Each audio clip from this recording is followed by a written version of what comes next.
strange. Paimon's heard lots of people talking about this Akademiya Extravaganza thing earlier. Wonder what that is. Maybe there'll be fun things to do there. Let's go to the Akademiya and have a look for ourselves. A moment, if you would. Are you two the famous Traveler and Paimon by any chance? We sure are, and who are you? My name is Wikas, a member of the Akademiya Extravaganza Planning Committee. Have you two heard of this festival? Yep, and that's exactly why we're here. Is that so? Looks like our advertising is working. Since you're both interested, would you mind if I gave you a brief explanation of the event? Sure, why not? So, the Akademiya Extravaganza is a grand event run by the Akademiya with a long and storied history. To be precise, it can be divided into the Wisdom Gala and the Interdarshan Championship. The gala is held annually. During this time, all 6 Darshans will set up booths throughout the city and host guests to showcase the most fascinating aspects of their school, and thus increase their influence. On the other hand, the championship is held once every 4 years. Each Darshan will send a representative to vie for the position of Grand Champion. This year, the gala is being held alongside the championship, so the mood in the city is, as they say, at an unprecedented fever pitch. Got it! Cool! Thanks a bunch for the detailed explanation. You're most welcome. Answering questions regarding the Akademiya Extravaganza is my job. And I actually do have something I would like to ask the two of you. Huh? Need our help with something? Well, let me begin by saying that this year's Akademiya Extravaganza is of utmost importance to us. Lesser Lord Kusanali and the sages came up with a plan for the Akademiya to recruit talented people from the desert starting next year. As such, we've invited a great number of desert dwellers to take part in this festival, so they can hopefully experience the Akademiya's atmosphere ahead of time. I've heard that the two of you are famous across both the rainforest and desert. With your participation, especially in the Interdarshan Championship, more people will definitely come to appreciate the festival. Exactly! Or do you mean you want us to join a Darshan? But then we would have to deal with exams and essays and stuff like that. No need to worry. The championship participants have already been selected. I mean to invite the two of you as guest commentators. Your job will be to observe and record every part of the competition. There's no pressure.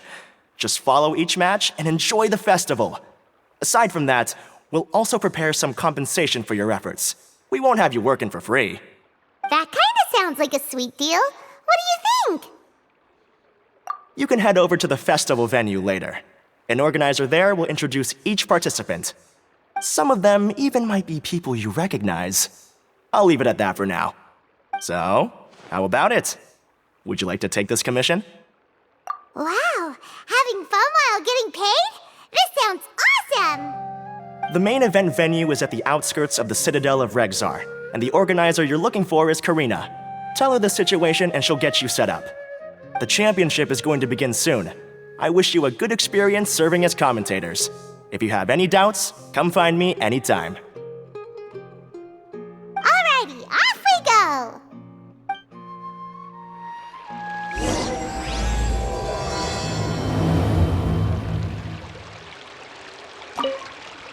Is there anything else I can help you with?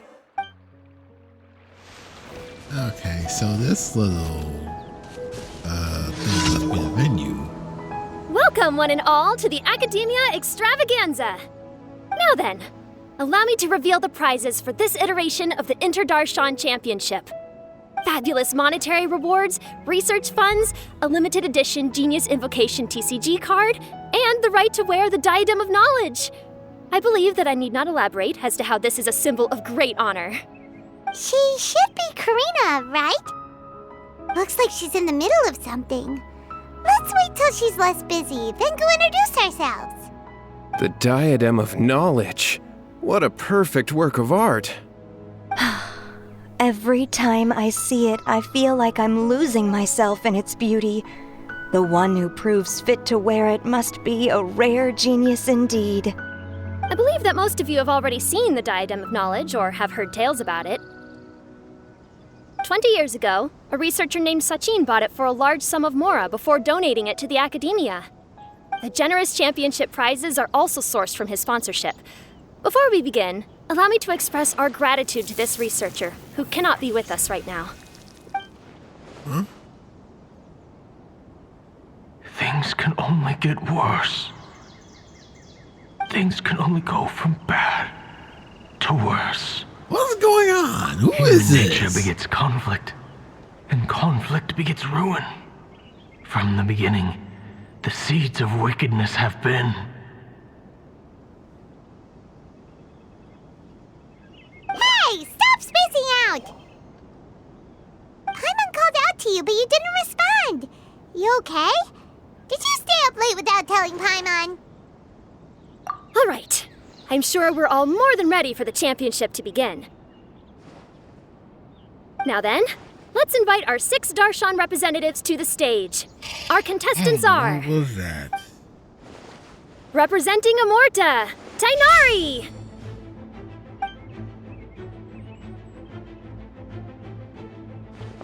Representing Spontamod, Sino!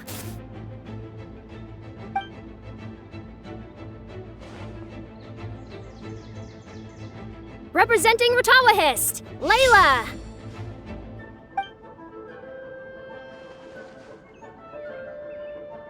Representing Haravatat, Farzan!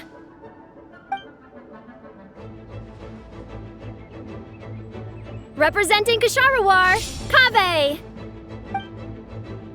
And for Vahumana... Huh? Is Vahumana's representative not here yet?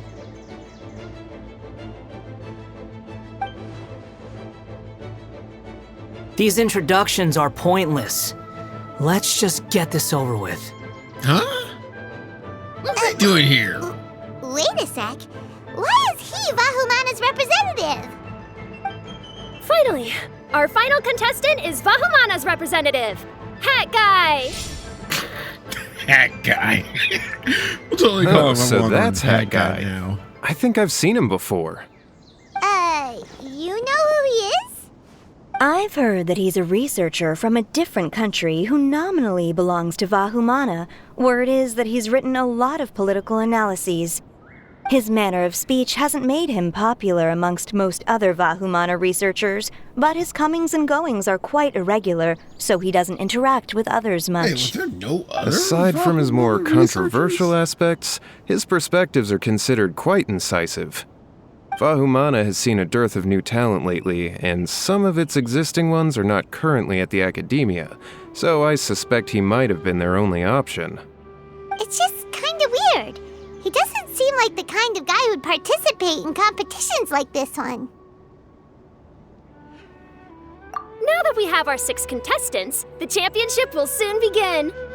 Who will triumph this time around? Hold on to your hats, because we're all on this ride together.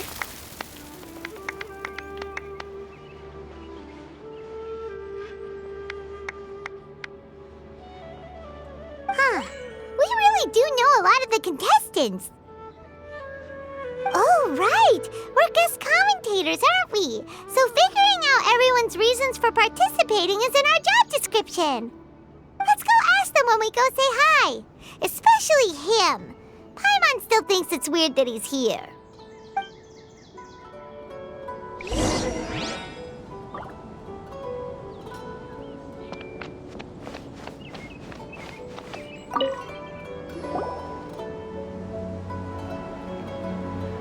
We meet again, you two.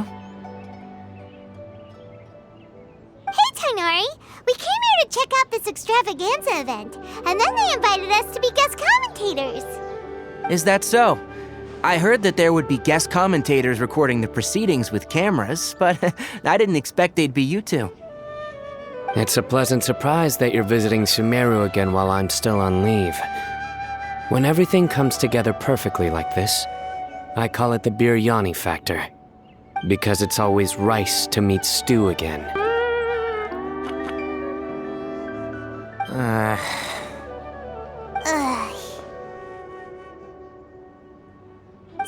Tainari, you're representing Amurta, and Sino is representing Spantamad. But haven't you both already graduated? Can alumni also take part in a competition? I had wondered the same thing. When I was told the news, I was actually more shocked than you are now. I later found out that anyone who has been a part of a particular Darshan has the right to participate. Graduation status has no effect. So that's a rule, huh? There are some restrictions, though. For example, sages cannot participate. Any given person can only participate in one instance of the championship, and so on. That's right. Also, there are two methods by which the Darshan representatives are chosen.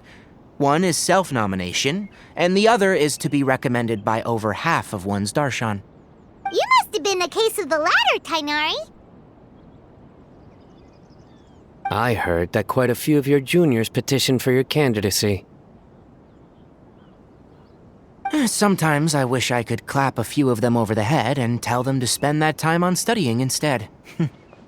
Well, you can, but after some consideration, I realized this could be a good opportunity for me. Next month, we're having a public lecture on ecology at Gandharvaville. If I participate in this event, I might be able to utilize its popularity to promote the lecture. I'm not that concerned about becoming the champion, unlike someone here. Yes, I'm using the last of my leave for this. When I heard that a limited edition Genius Invocation TCG card was one of the prizes, I signed myself up. This year's card is a rare one indeed. It would be a shame if I missed out on it. Wait, is it some kind of super powerful card? No, it's a very common one. But it has a holographic layer. Oh. So Okay. what's the point? It's very cool. Paimon meant apart from being very cool. That is reason enough. I shall do my all to emerge victorious and add it to my deck. As someone who doesn't play cards much, I can't quite relate. But it isn't surprising that everyone has their own reasons for taking part in the tournament. Fair enough. Alright, let's go find someone else to question.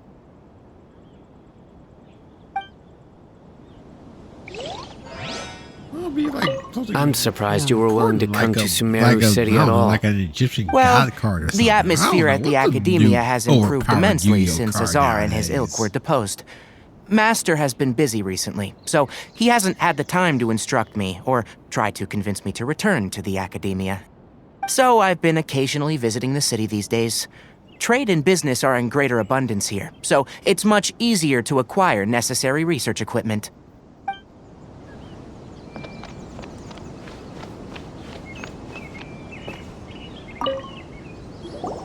Kaveh! Farzan! Layla! Huh? Oh, it's you. Why are you here? We're here especially invited guest commentators. Our job is to record what happens during the competition. Is that so? In that case, I'll have to trouble you to catch the moment of my triumph on camera. Remember to shoot from behind at a lower angle. You know, to capture a seniors class. Oh yeah, I haven't played her hang out event yet. Don't get ahead of yourself now. Victory will obviously be mine. You're far too young to even consider challenging me. Kasharawar or Ratawahist, you're all children as far as I'm concerned. Actually, I was going to ask, how do you know me, Madam Farzan? Huh? You don't remember? I sometimes see you in the library at night. You even waved at me. What? I don't remember doing that at all. Huh. How strange. However, this is not the time for curiosity. I am Farozan, a household name in Haravatat. You are Layla from Ratawahist, I presume? Yes. Good. Then we are officially introduced. See? Simple as that. I like respectful ones, by the way. Would you like to join my research group? Madam Faruzan, I'm quite sure this counts as poaching. Let's dial things down. I know, but it's been tough getting people these days. And research funding has been hard to secure. But once I win this tournament, it'll be a different story. So you're just here to increase the amount of funding you're getting? Well, not just that. What, are you curious about my reasons for participating in this event? Well, I suppose that's to be expected. You are our guest commentators after all. There's been an influx of newly enrolled students, and they'll be paying close attention to this competition. If I do win, I'm certain that there will be no lack of students knocking upon my door. Moreover, research resources will be made available to the victor, so that will nix my funding issues. Therefore, my 2 juniors, I do apologize, but I fully intend to emerge triumphant. I'll do my best as well. At least I don't plan to lose too badly. So, why are you here, Layla? I don't know why, but a lot of people recommended me. I didn't sign up myself. I just woke up to find my name on the announcement board. That sounds like what happened to Dainari. Him too? Oh, I'm really nervous. I've been so worried about disappointing everyone that I've been losing sleep. Stress not, young one. We must all experience failure to grow and mature. But Madam Faruzan, I don't want to fail. Seriously? Everyone has such nice reasons for joining. Must I say? Yes, you do! We gotta record it!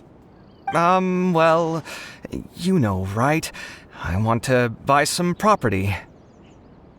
Oh, that's right! You want to move out of Alhatham's. What? Alhaitham? What about him? This has nothing to do with him. Oh, right. Sorry, Paimon has no idea what she was talking about. So, you want to use the grand prize to buy a place, right? Correct. Also, my father took part in the Interdarshan Championship when I was young, but he didn't win. Once I do, the right to wear that diadem will be mine. In a way, I'll be helping my father fulfill a dream of his. That's not a bad reason at all. You have ambition, youngster. Although your chances with me here aren't great, I believe your father would be most proud if the diadem of knowledge were bestowed upon you. Not that he'll have the chance to celebrate. My father passed away many years ago. They say he ran into quicksand while traveling in the desert. For you to have experienced such a thing, that must have been tough for you. It's all in the past now, and life goes on, doesn't it? Let's change topics. I don't want to bring the mood down.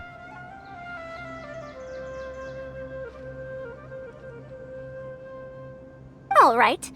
Earlier, you said that you want to use the prize Mora to purchase a home. Where do you live now? Do you live alone? Well...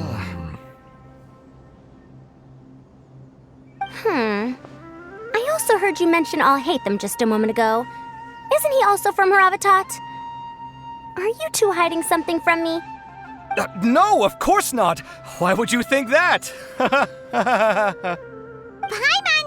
definitely not involved either! We're gonna go interview other contestants now. Bye!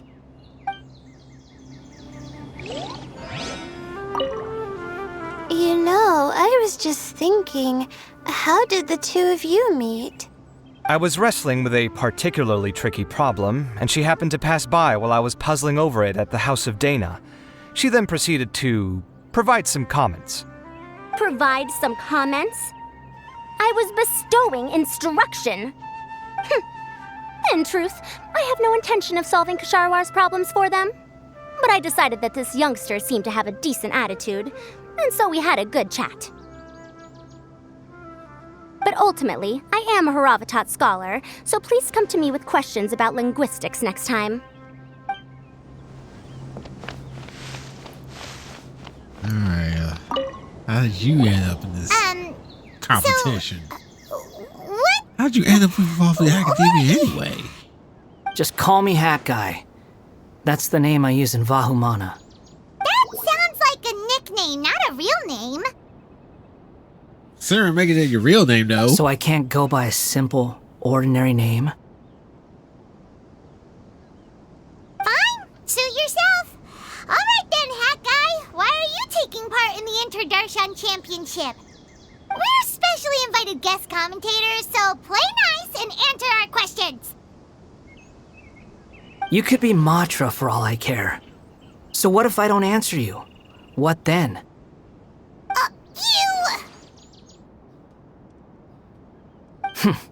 I'll tell you this much. I have an agreement with someone not to reveal my motives. You're not plotting something in secret, are you? Well, it's hard to say. Why don't you take a guess? Ugh, Paimon's had it with you. Fine, be that way. Then we won't ask you why you're participating. Instead, why did you join Vahumana? You two sure like to poke your noses where they don't belong. If I don't say anything, are you going to annoy me to death? I heard that the Vahumana researcher named Akaba was researching the Tatarasuna incident, so I wrote a few essays to refute his points. Later, when I was bored, I wrote some commentary on societal issues in Inazuma. I didn't expect Vahumana to consider me as one of them. Someone even invited me to a lecture or whatever. From start to finish, it was just the wishful thinking of idiots. A misunderstanding. There's your answer. Simple. But when Lesser Lord Kusanali heard about this, she went out of her way to get me registered in Vahumana. She used the name Hat Guy. Oh, so the he came up with the name Hat Guy. Enough chit-chat. You're better off wasting your time with the other contestants. Someone's about to get very unlucky. Wanna guess who? How is anyone supposed to relax with you around? We've got to stay alert and keep a close eye on him. Well, he's not plotting anything. He should be, but... Looks like Karina's got a moment now. Let's go chat with her. Enjoy the Interdarshan Championship. This will be one to remember, I'm sure. Alright, no funny business.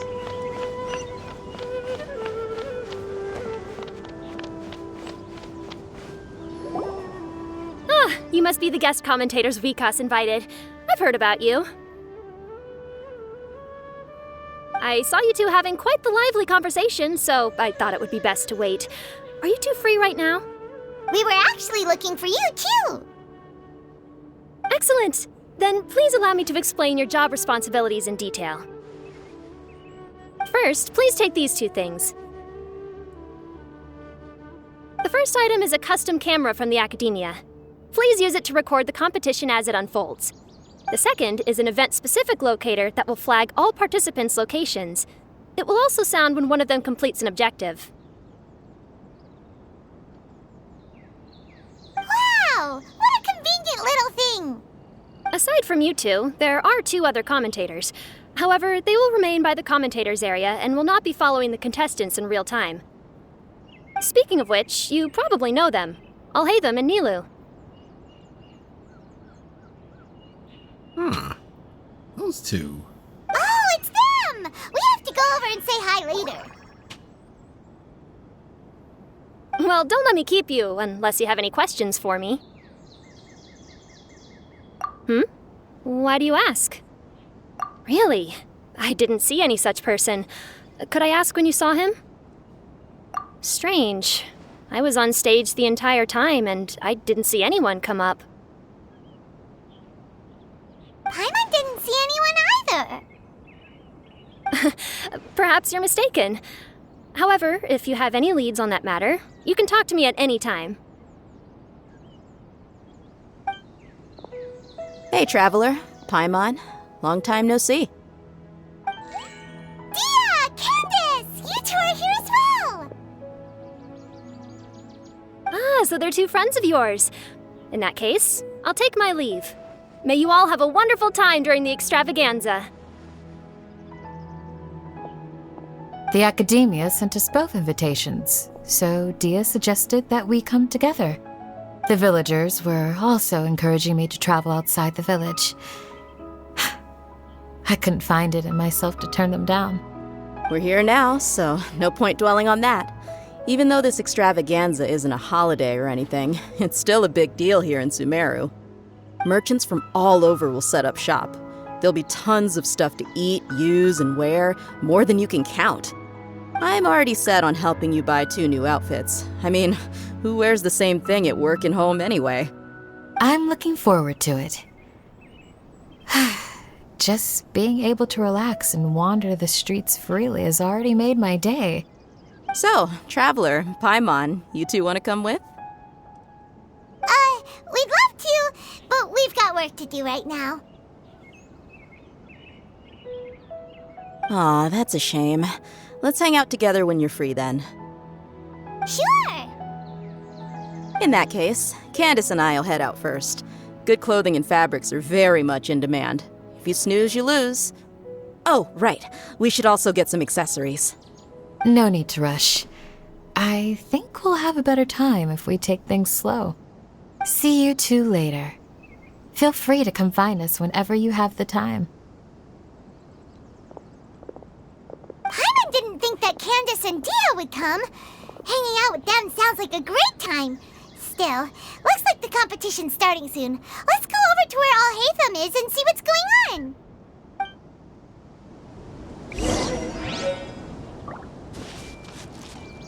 Okay, hold on. What is the deal with this locating thing?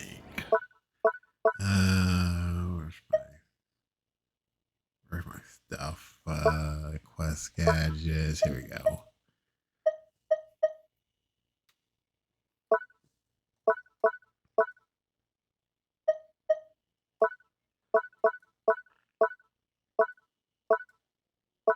Wait, where's the gadget at?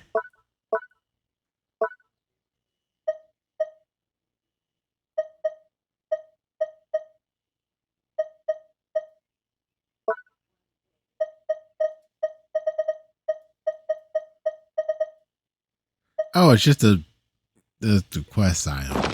It's not that important. I will now announce the rules for the first round of the competition. Please listen carefully. During the opening ceremony, Akademiya staff released several cages of butterflies, and many of them are now fluttering within Sumeru City. Amongst these butterflies, 3 of them will be special swift flies. They have a different appearance and also fly a little faster. Your objective this round is to find a swift fly and bring it to me. 3 points will be awarded to the first participant to return, 2 to the second, and 1 point to the third. That is all for the first round. Should you require clarification on anything, please ask any of the other staff. Alhaitham's all business all the time, huh? That said, how did he get picked to be a commentator? Paimon's kinda curious. Finding 3 specific butterflies in a place as large as Sumeru City sounds rather improbable. If these swift flies behave anything like regular butterflies... I'm off. It will take some time to search every corner of Sumeru City. Huh? You're going just like that? A champion walks the road to victory. My dear Kasharawar Jr., I have a plan. How about some cooperation between you and me? Cooperation? Looks like everyone's got their own plans for this toughie. We're supposed to go on stage next, right? Let's wait and see everyone's reactions first. Huh? Wait a minute. Look, he seems to be observing the other contestants just like we are. We were right not to let our guard down. He does have funny business. Do you remember those things we made previously? Huh? You mean... It's time for them to shine. It looks like Faruzan and Kaveh have some secret plan. Oh, hello there. Madame Faruzan and I are discussing how... Shh! Hush now! The walls have ears around here. We should keep it a secret for now, but you'll find out what we have in store soon enough. Come now, let's go. Before the others act. All right, there's no time to lose. We're off to make our preparations. See you later.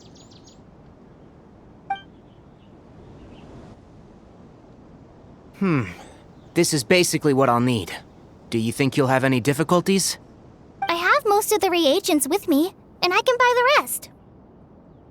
Kaveh, you're here too! Kainari, you have a master plan ready? My hypothesis is that the Swiftfly's morphological variations won't significantly affect their fundamental nature. So I'm planning on using this to lure them out. Of course, I could be wrong. Every mutation opens the door to new possibilities, especially when they are artificially introduced. Details will have to wait until after the post-experimental analysis. For now, Kale and I are going to buy some reagents for our experiment. All right, well, see you later. Okay, see ya!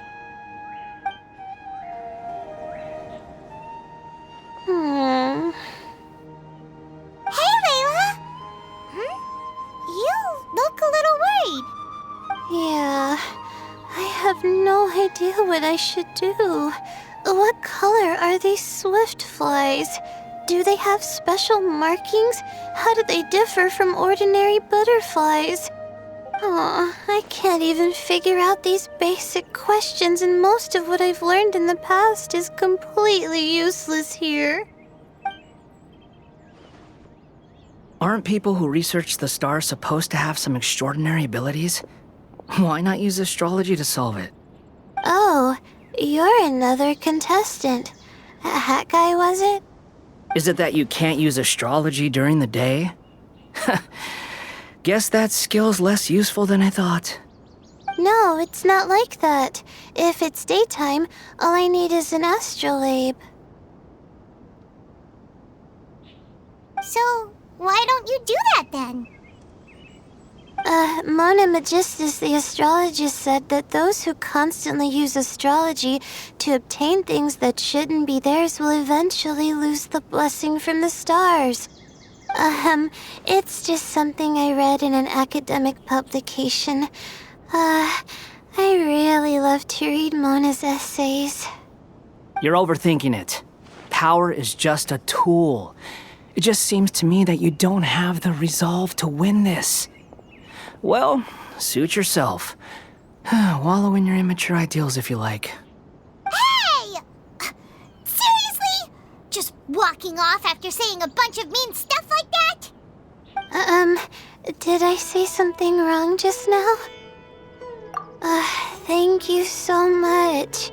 I've made up my mind not to use astrology for this. I think I'll just try my luck in the city. To be honest, I've always been pretty good at observation, and if I'm fortunate, I might be able to find that special butterfly species. Lord Cyno seems to have found a swiftfly. Come on, let's go check it out. Really? Where? The butterfly flew up high, and he's chasing it now. Oh, no time to lose. Let's go see. As expected of Cyno. Actually, shouldn't you two go have a look as well? The moment when he catches the butterfly will likely be one worth recording after all. I'll head into the city shortly to start my own search. I'll see you later. Alright, in that case, let's go see Cyno first, and then we can check on what everyone else is up to.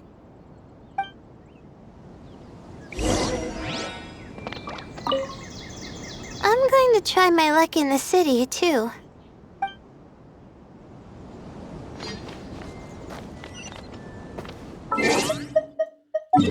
Okay, so where's Sino at?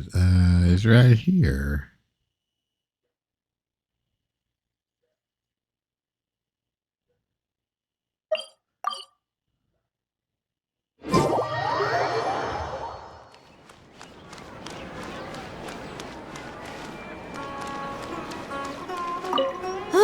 What a crowd.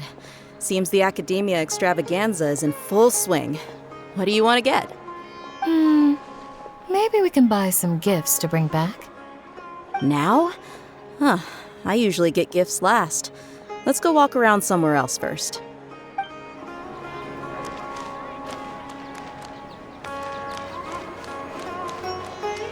Let me find a good place to...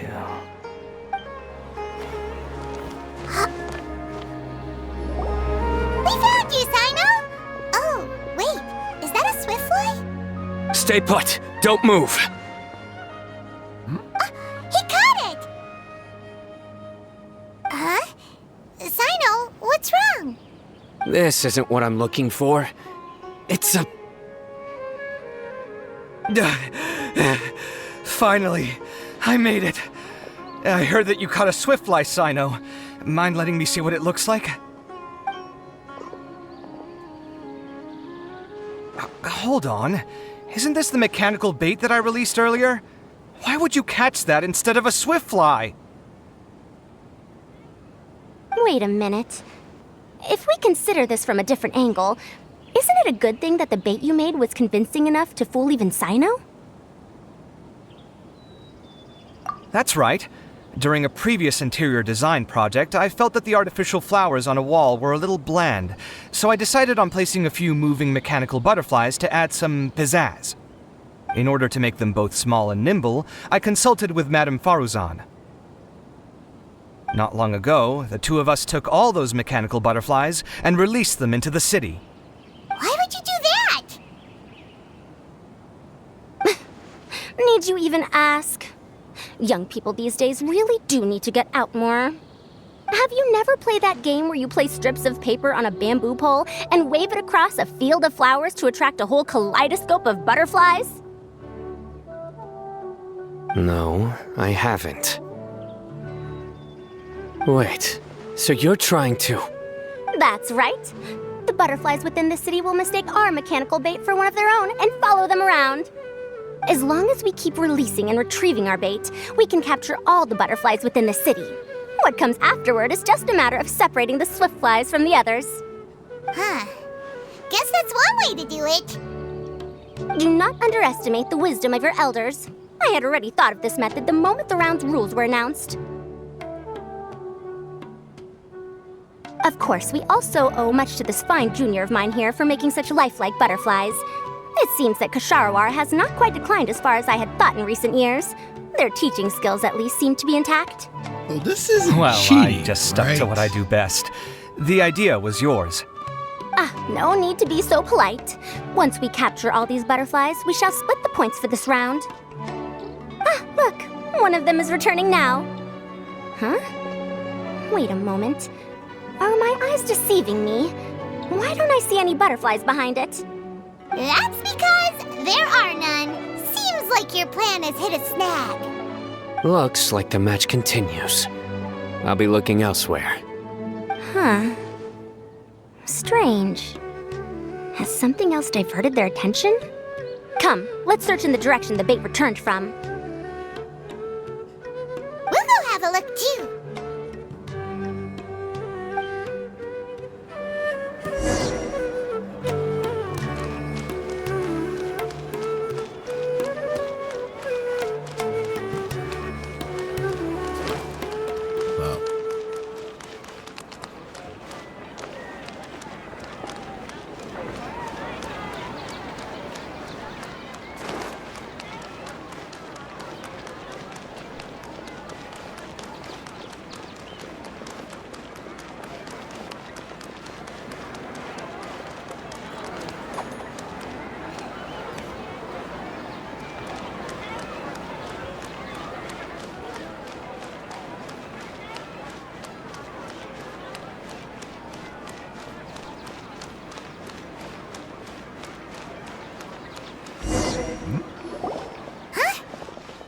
Faruzan.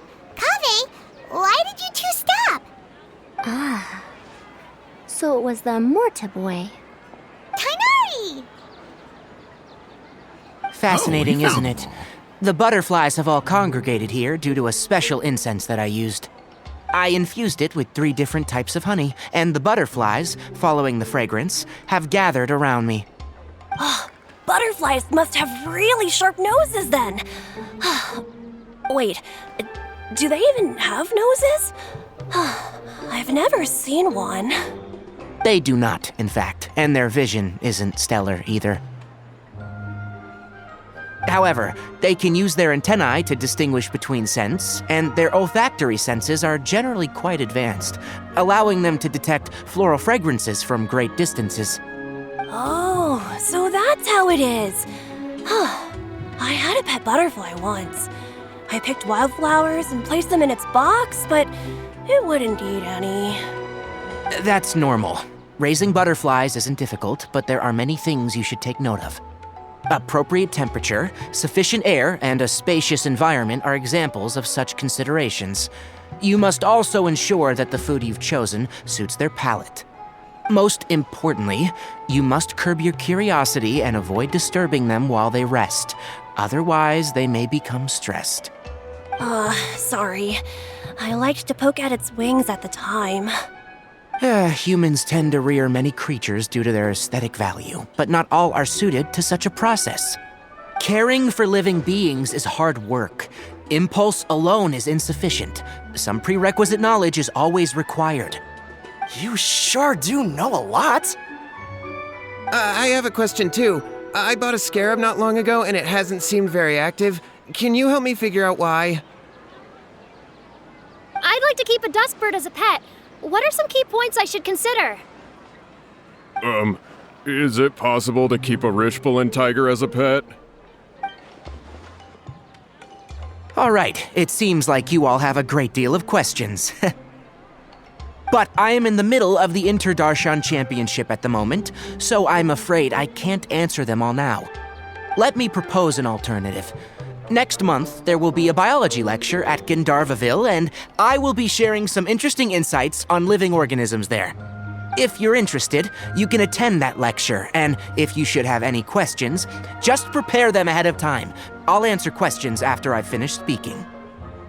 All right, I'll be there.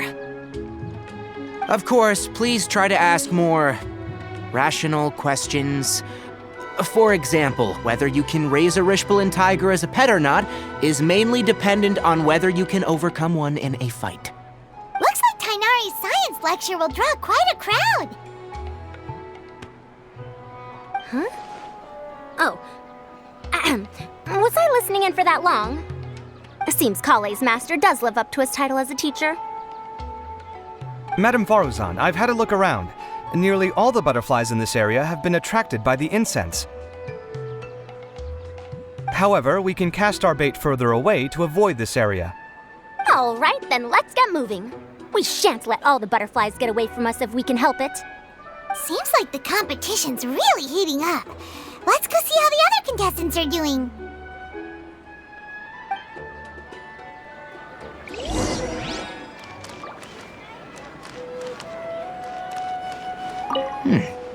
The scent is starting to fade. Seems the wind is stronger than I thought. The incense isn't going to last long. Layla, how are things going on your end? I've been searching for quite a while now, but I haven't seen any sign of the swiftflies yet. Instead, I ended up catching a few mechanical devices that looked very similar to butterflies. I wonder where they came from. Looks like Faruzan and Kaveh's devices are everywhere now. Are we sure I'll this isn't keep up cheating? the search. That said, I've noticed that a number of butterflies in the city has already decreased a lot compared to when the event started. Probably because the other contestants are coming up with their own ways to catch butterflies. Alright, I'll do my best too. Huh? What's this? Oh, What a coincidence. I guess I just need to catch it now, right? Oh, please wait. There it goes. It's so fast! Paimon thought all Hatham said they were only a little faster. No, come back. Come on, Traveler, let's go too. The locator's going off. Looks like someone's already caught themselves a Swiftfly.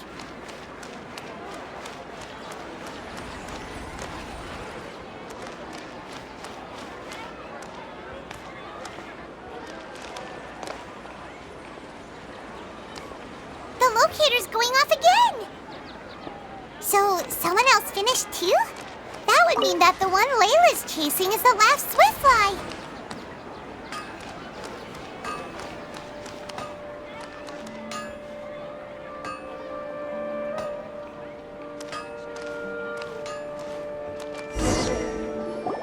Oh, it just occurred to me that we should also get you a makeup box. No, it's fine. I don't think I'll end up using it. Maybe you won't, but it doesn't hurt to have one, right? Come on, just trust me on this one. Huh? Who are you, and what do you want? Please, don't move. Don't move? Who sent you? Dia. Don't worry, I can handle this. Now, tell me, what do you want?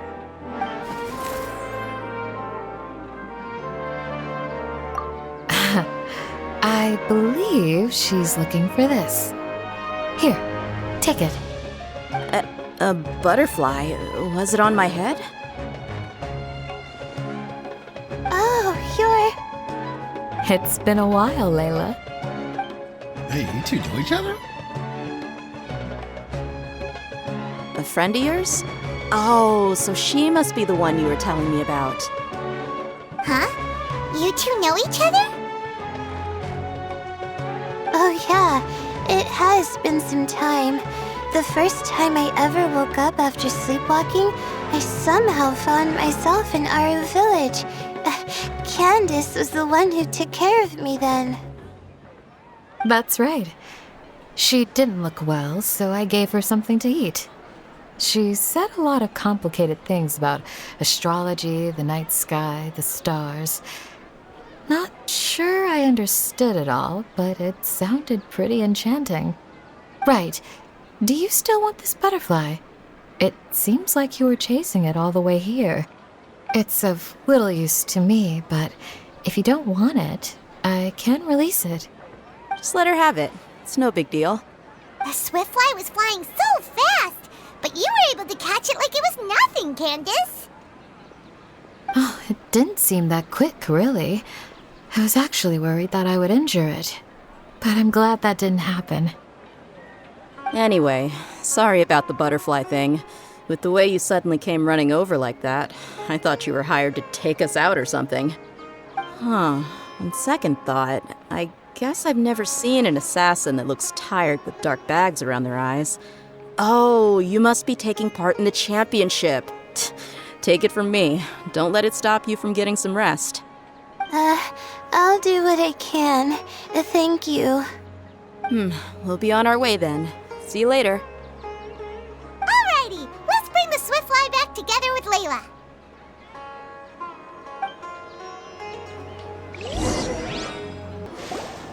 It seems we have a third contestant who has returned with a Swiftfly. With that, the first round has come to an end. I anticipate that all of you will keep up the effort for the second round. Dismissed. Your closing statement sounded so... how do I put it? Decisive? Well, you could certainly stand to try being more decisive, Nilu. It would help you live more freely. Hang on a second. Who were the first two contestants with Swiftflies? Tighnari was first, and as for the second, it's being discussed right now. Oh, hey, so they Alhaitham, found I think I've come up with a good together. idea. Second place gets 2 points, right? Can't Madame Faruzan and I split the points between us? Quite the imagination you have there. I've read the championship handbook from cover to cover, and I never saw any rule which permits that. Then we can just add a rule. Do you really think I'd do that? Oh, come on, you're not going to stand in the way of my victory, are you? Well, you're free to send the organizing committee an application outlining your naive proposal. They'll get back to you within 3 working days. Just allow it. 3 working days? It'll be too late by then. Unfortunately for you, even dreaming is gonna cost you. Ah, Paimon gets it now. Kaveh and Faruzan found the second Swiftfly together, but the rules say that only one person can get the points. Oh well, the rules are the rules. Since you call me madam and politely ask for my help, I shall give you these points. So I'll put the points under Kaveh's name then? No. If I take these points, won't that only detract from your contributions, Madame Faruzan? You might be alright with that, but I cannot do it. Not in good conscience. I don't have any problem with it. There are 2 more rounds after all. Losing one isn't a major setback. But if you insist, I have another method. We can draw lots to see who will receive the points. Lots, huh? What? Is there something wrong with that idea? No. Well, let's do it. All right. I'll get the paper needed for the lots. Give me a moment. Oh, seriously? I'm sorry, but it appears that luck was on my side this time. No, you do deserve it. I'm just lamenting my bad luck. Perhaps that's why my life is rife with troubles. Indeed. It's rare to see anyone with such terrible luck be so willing to decide victory via lots. And what would you know about that? We can save bickering for later. Record the points under Faruzan, and that'll finally bring the first round to a close. The second round will be held in the desert. We'll be moving our commentator stand over to Aru Village. Let's meet up in Aru Village once everything is ready. I'll announce the details of the second round then. Till then, you have some free time. I'm off the clock at this point, so it's farewell for now. Wait, I'll hate them! You... Don't be upset, Kaveh. Sighing can carry away your good luck, you know. Oh, so that's how it works. In that case, I'll take in some deep breaths. Maybe that'll help me make up for all the luck I've lost. It's really no big deal. 2 points aren't enough to decide victory or defeat just yet. I'll win the next round, you'll see. Looks like you've managed to pick yourself back up, young man. Good. I must warn you, though, that I'm quite familiar with the desert. You'll have to try your best if you don't want to lose. I'm no stranger to the desert either. I'll be fine. All right then, that's enough chit-chat for now. I'm going to check the area out. So the current standings are Tighnari in first place, Faruzan in second, and Layla in third. Guess we should also take a nice break before the next round starts. But where should we go first? Why, you two look a little lost. If you're not sure where to start enjoying the Akademiya Extravaganza, then may I suggest that you have a chat with our boss? Your boss? Who's that? Do we know them?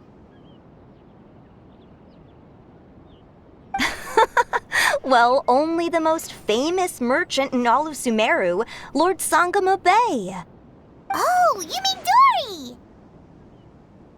Precisely. Our boss sent me to inform you two that she'll be waiting for you at Sumeru City's North Gate.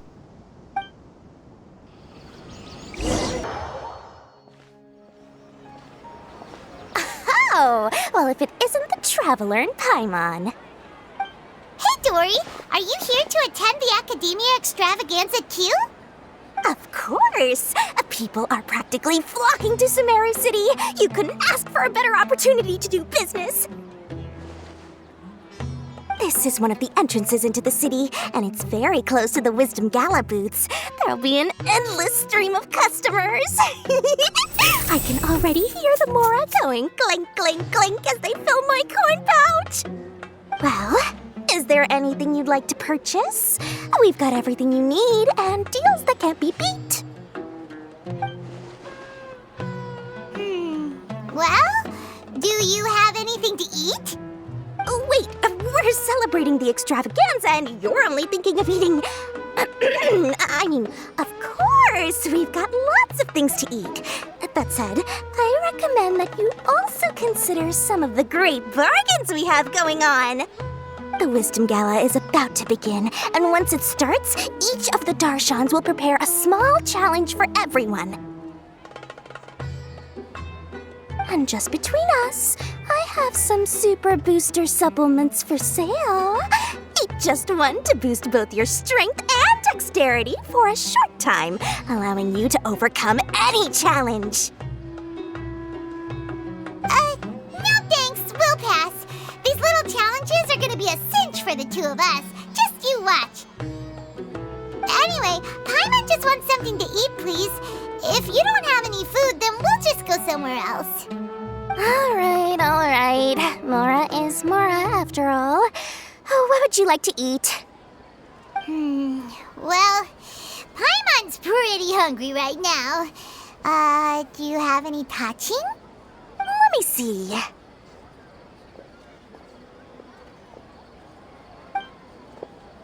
This is a huge job, isn't it? If this works out, we'll be set. Here you go. 2 servings of touching. See? I told you there's nothing Lord Sangamabe can't procure. Yay! Huh? What are you looking at, Traveler? Oh? Who? Someone we know? Was it someone suspicious?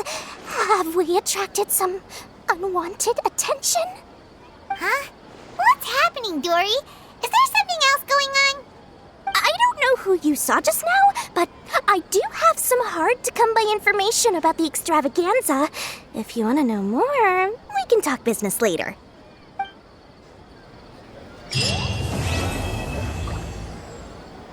Day 2.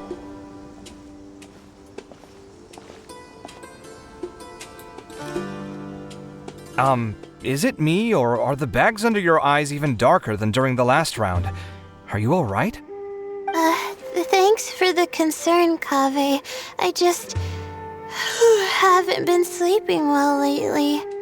Even though I try to fall asleep, I can't get the championship out of my head. And before I know it, it's morning again. I know the feeling. That happens to me too when I'm agonizing over my blueprints. Do you have any tips for dealing with that? To be honest with you, no. You could say there are many things that don't have a quick fix and can only be endured.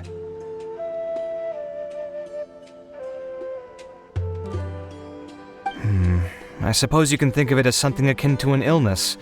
Sometimes there's no effective cure, so you just have to let things run their course. I don't know what's stressing you out, but I can feel all the anxiety and pressure coming from you. The next round's about to start, so chin up and do your best. Oh, okay. You do your best too. Looks like everyone's here. I will now explain the second round to you all. There are 3 leyline disruptors buried in the area around Aru Village. These devices can imitate the effects of leyline disruption and will constantly interfere with the environment. Your goal is to shut them down. The first 3 who manage to finish this task will be awarded 4, 3, and 2 points accordingly. Note that each person may only bring a set amount of food and water with them, and that leaving the designated competition zone will result in disqualification. Well, what do you think? Want to team up again? I shall consider letting you have the points on account of what happened in the previous round. That's all right. I've been here many times, and in any case, machines are one of my specialties. I doubt this will be particularly difficult. It's good to see such confidence in a youngster like yourself. I also happen to be well acquainted with this place. Let's see who will find these devices first. But aside from us, you should remember that there's a favorite for Champion. We must be careful of him. A favorite to win? Who is it? Shh! Not so loud. I mean that boy, Tainari. He took first place in the previous round, and if he does so again this time, we may as well declare this competition over. I heard that you solved the Avidya Forest's leyline effluence problem with him not long ago. Since this round involves resolving a machine-simulated leyline disruption, it should be a simple matter for him. That's true. It does look like his odds of winning are pretty high. He already has Kaveh, who is an excellent pupil. If he were to win this round as well, then wouldn't we just be letting him have all the fun? As his senior, it's my solemn duty to prevent such an inequitable arrangement from happening. I'm off. I'll get going as well. See you later. How are you feeling? Excuse me. I think I'm okay, but I'll take things slowly for now.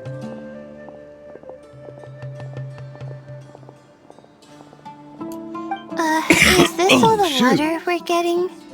Sorry, that's what the rules say. While this round seems to be about how quickly you can shut down the devices, it's also testing your ability to survive in tough conditions. I knew it'd be harder than I had expected. So we'll either need to find the devices as quickly as possible, or we'll have to save our energy and wait for an opportunity. Okay, I'll head out shortly. Thanks a lot, Nilu. You're welcome. Please take care of yourself. Well, there goes everybody. So, who should we visit this time? Let Paimon think. Oh, right! Didn't Faruzan say that Tainari's the favorite to win? Let's go look for him first.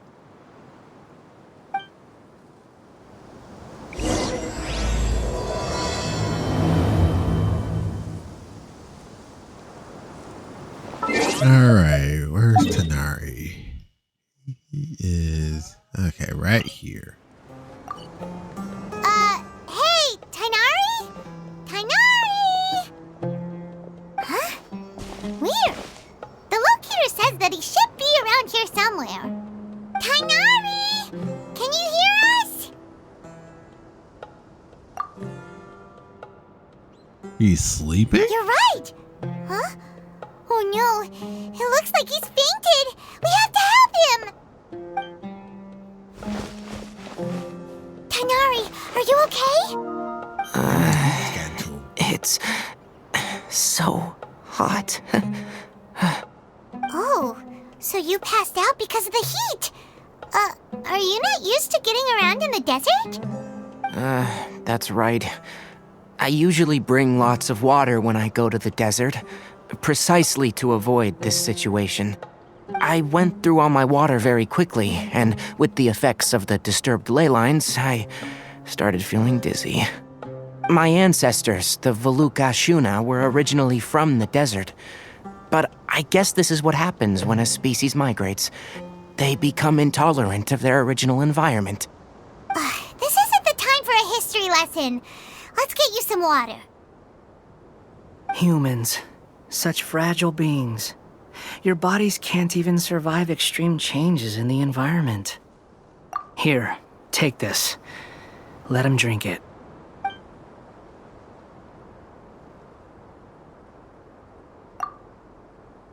Are you serious? This had better be just normal water. Hey! You're leaving already?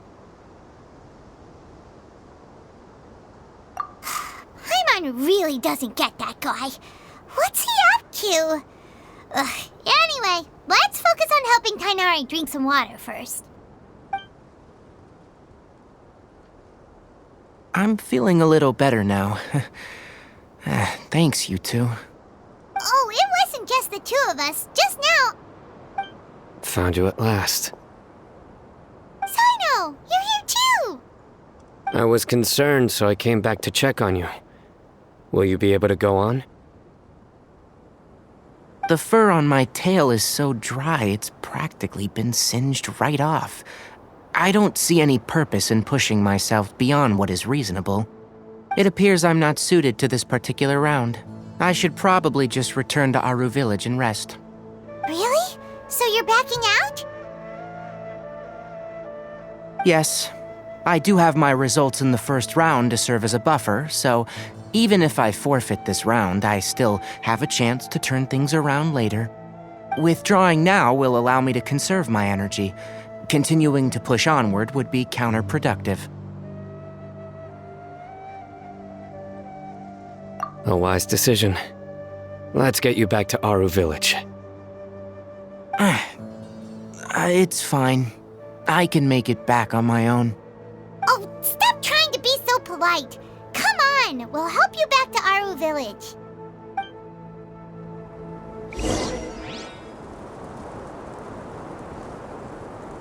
How are you feeling now, Tighnari? Do you want to rest some more? There's some shade here, so we can stop for a while. All right, let's do that.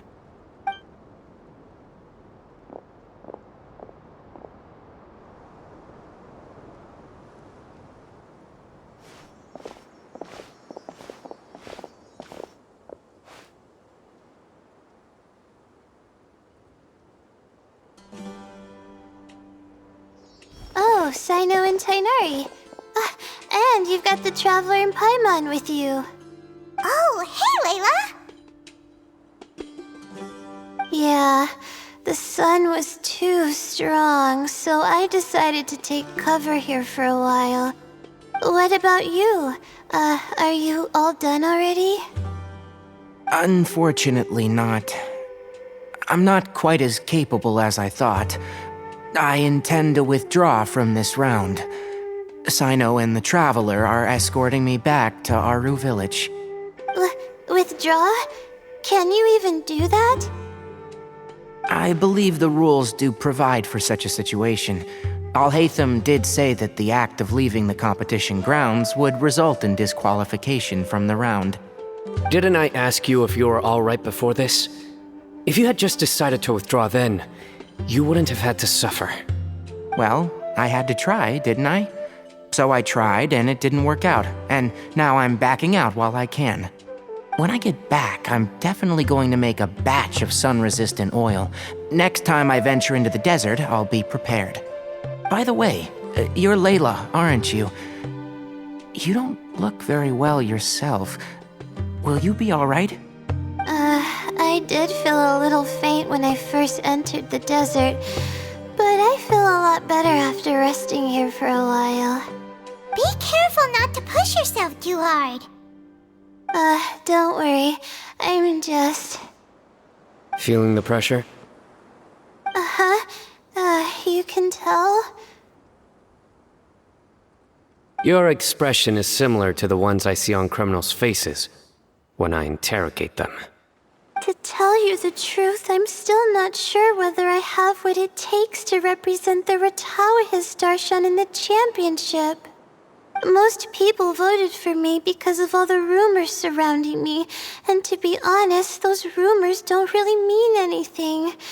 Now I don't know how to deal with all the expectations they've put on me. Even the people who usually criticize me voted for me this time. So I feel like I have to live up to their expectations somehow. So their expectations are putting pressure on you. Yes. Actually, I heard that you were voted in as well, Tighnari. How do you deal with it? To be completely honest, I don't really feel any pressure. Firstly, those who expect things from you do not necessarily do so for benign reasons. On the other hand, those who do consider your feelings certainly wouldn't want you to push yourself. Next, we are researchers. Our primary duty is to interact with knowledge, not to meet others' expectations. As for me, I took part in this competition to advertise for an academic lecture at Gandharvaville next month. I'll obviously try my best during the competition, but I won't let any additional pressure get to me. I think you can also try to find a clearly defined goal. That may help you. understand. Thanks for your advice. I'm absolutely parched after talking so much. I've still got some water with me. No, I'll be all right. We aren't far from Aru Village, so I can go the rest of the way myself. You should get back to the competition. Don't you want to win that limited edition card? Yes. All right then. Your spirit will live on through me. Hey, don't talk like that. I'm not dead, Sino. Everyone, I'll be heading back now. See you after the round ends. I'll continue searching for the ley line disruptors. Are you feeling better now, Layla? Yeah, I feel like some of the weight has been taken off my shoulders after chatting with Tighnari. It's been a long time since I first left my hometown to come to the Akademiya, and every day here has been so precious. But of course, there have been some rough times. All sorts of complex astrological models, countless quizzes, and essays that took all my brain power to barely finish. Each of those things are like huge boulders barreling at me, forcing me to continue running forward. When I was chosen as my Darshan's representative, it felt like another boulder was added to the ones already rolling behind me. Every time I close my eyes, I think of all the people I'd disappoint if I mess up. Yeah, I think that's what Tighnari was trying to tell me. You're our good friends, which is why you didn't stop him from dropping out of this round, and why you don't feel disappointed in me. That's right! No need to feel so down! That said, he did also say that he hopes I could have more concrete goals for taking part in this competition. I don't have any now, but I'll give that some thought. Anyway, I won't take up any more of your time. You still have to record the other contestants' progress, don't you? Perhaps they've had some breakthroughs while we've been chatting. True. We should go look for the others. Now, who's left? Tighnari's dropped out for the round, and we just saw Sino. You could go see how Madame Farozan's doing. I've heard that she's quite knowledgeable about the desert, so she's probably made some progress by now. Okay, let's go look for Farozan!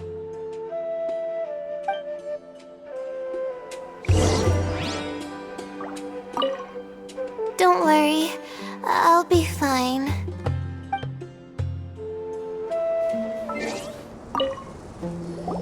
Hey there, Farozan! Have you made any progress? You're just in time. I'm about to start digging right here. Oh, you found the ley line disruptor already? Such a simple problem could never confound me. Not long after entering the desert, I discovered a primal construct that was acting abnormally, so I followed it all the way here. Once I got near here, it suddenly disappeared. Something unusual must be happening around this area. You're a true expert, Madame Farozan. You knew what to do right away. Well, I do happen to have more experience than most. But that aside, has anyone completed this challenge yet? Nope, not yet. Well then, I suppose I'll be the first. What about that boy Tighnari? Oh? And why's that? He's not used to being out and about in the desert. Huh. I didn't think he would have such a weakness. I suppose he could use a bit more training. What about the others? Is that Ratawahist girl still a bundle of nerves? Tighnari gave Layla some advice, and she seems to be doing a lot better now. Sino just started his search for the disruptors, and as for that guy, well, who knows what he's thinking. And what about Kaveh? Has he found a ley line disruptor yet? Paimon doesn't think so, or our locators would have already let us know. Strange. What's he lollygagging for? With his skills, you should have heard something from him by now. Well, I'm afraid the most thrilling moments are already done here. You should probably go find Kaveh and see how he's faring now.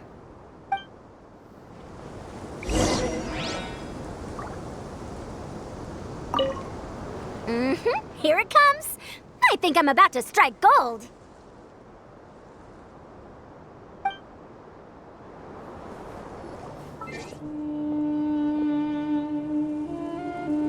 Come on, stop following me! I already gave you all the food I had on me.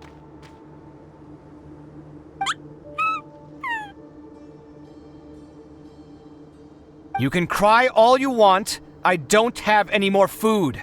All I have left is a half bottle of water, and I can't possibly give you that. Without water, traveling in the desert will be incredibly difficult, and I still need to find what I'm looking for. Merak, can you help me out here? Keep them away.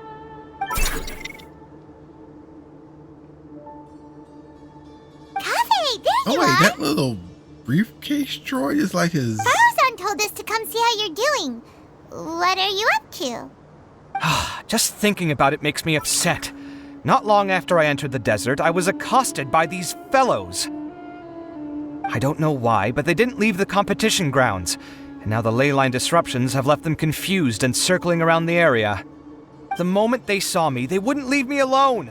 They even cheated me out of my limited food supply.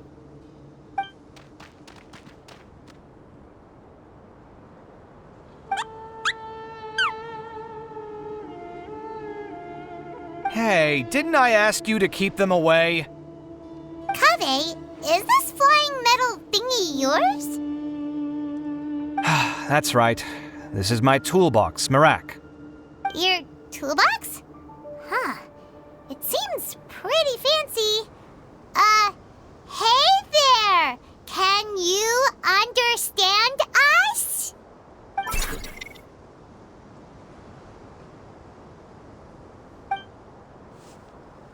Sometimes I need to carry things when I go out, so it's handy to have a portable toolbox. Well, this definitely doesn't look like an ordinary toolbox, that's for sure. It's a long story. When I was working in the desert, I ran into a merchant group who had a machine core they excavated from some tomb. It was clearly from King Deshret's civilization. His technology still isn't fully understood, and Kasharawar has many different opinions on this topic. Our current theories cannot explain such mysteries. Upon seeing such a rare, complete specimen before me, I forked over all the mora on my person to purchase it. Some time back, I wanted to make an automated case that could store my offloaded items. With that core, I created Merak. It can't understand commands that are too complex, but it can serve as my assistant and help me with things like mapping and surveying. Most importantly, it can't talk, so it can't give me any attitude.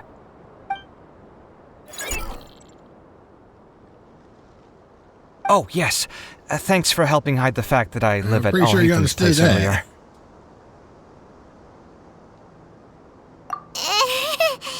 Sorry. I hope this season of my life ends soon, so I can get things back on track. Things just started going downhill at some point. Maybe it all started when my mom remarried and left for Fontaine. Or maybe it all started when I spoke to Alhaitham in the library. Or maybe it's because constructing the Palace of Alcazarzaray burned through my funds. I'm still paying off the debt from that one. Oh, when's this going to end?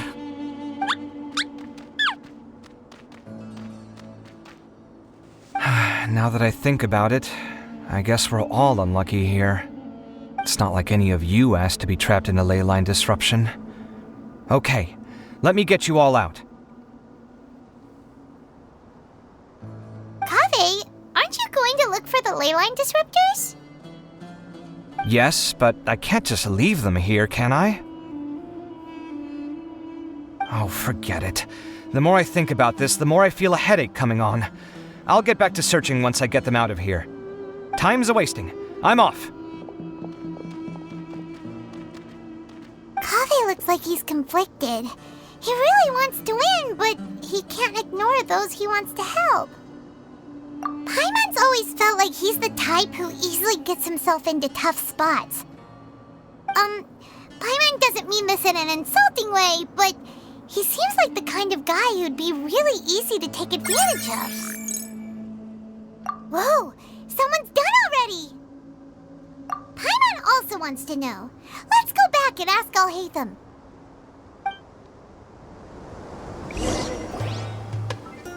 Verification complete. Congratulations on being this round's first winner, Sino. Ooh, so Sino was the quickest. I am from Spontamod, after all. We know a lot about ley lines, so finding a disruptor was never going to be particularly difficult for me. Since the Traveler and Paimon also happen to be here, do you have anything you want to say? Anything I want to say? My friend couldn't continue on, so failure was never an option. The bonds of yesterday will forge the road to tomorrow. With the ties of friendship that bind us, I won't lose to anyone. That's a line from King of Invocations, one of my favorite works, and it sums up my thoughts right now. It might be a good thing that Tighnari isn't here, or else he'd give Sino a good smack right about now. Oh wow, it's already so late. Everyone's probably running low on food and water. It'll only get harder from here on out. Something similar happened in King of Invocations. What a classic. Any thoughts on that, Alhaitham? I have no thoughts regarding King of Invocations. Milu obviously wasn't asking about that. Deserts are much more dangerous at night, so this competition should be nearing its end. At the moment, only Farazan, Layla, and Kaveh remain. I wonder who the next person to find a disruptor will be. Wait a minute, so what's that guy doing? Wait, only 3 people are left? Tighnari forfeited, and Sino's already done. What about Hat Guy? He also forfeited not long ago. Oh. Ugh, Paimon can't understand what he's thinking at all. But, like Alhaitham said, this round's almost over. Let's go see what the other contestants are doing.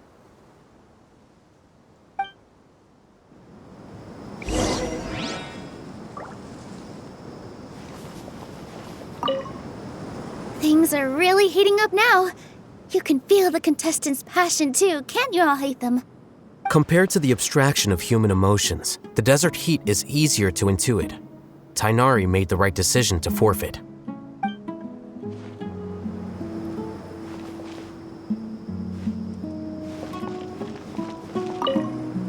Are you alright? Much better. Aru Village's hospitality sure is something. 2 whole pitchers of water, to be precise.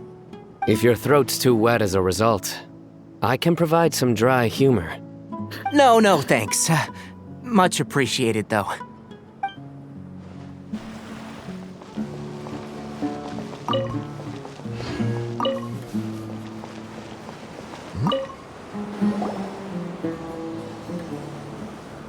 Hello again.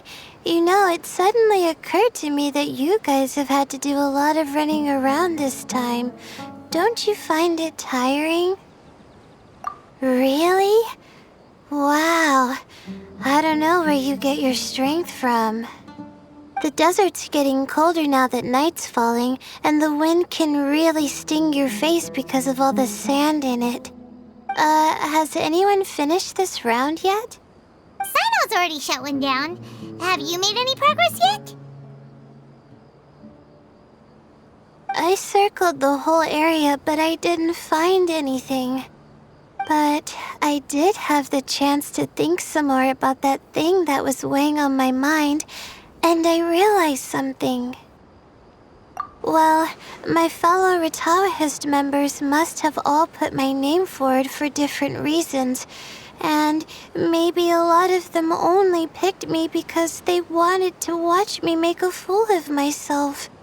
But be that as it may, I believe that a lot of them genuinely do expect great things from me.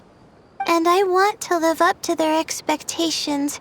I don't want them to regret putting my name down. Huh?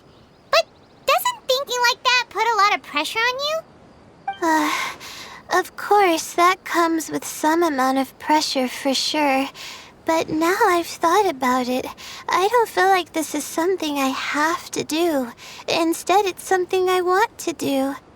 That may not sound like a huge difference to you, but it's helped me relax a lot.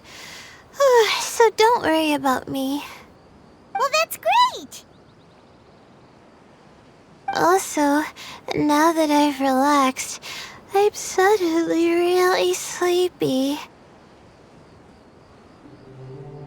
I think I'll just take a quick nap.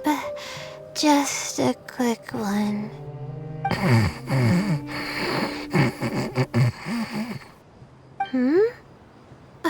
But the competition isn't over yet.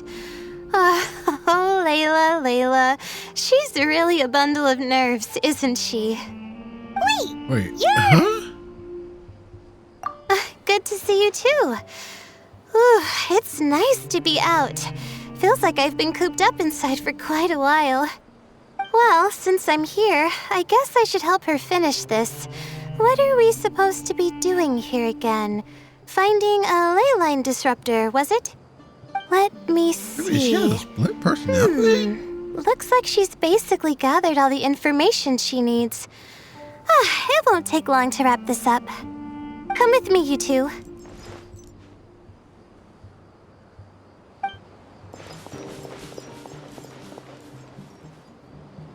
Do you ever get the feeling that the ley lines have a regular flow? Similar to the way that celestial bodies follow fixed orbits. If we were looking down from on high, I wonder whether we'd find that the ley lines are just the reflections of the stars upon the Earth. Not all astrological phenomena can be directly observed. Some are deductions based on other details that we know. It's the same situation with the ley lines. The parts of them that are hidden underground can be identified via elemental energy, sound, and other phenomena.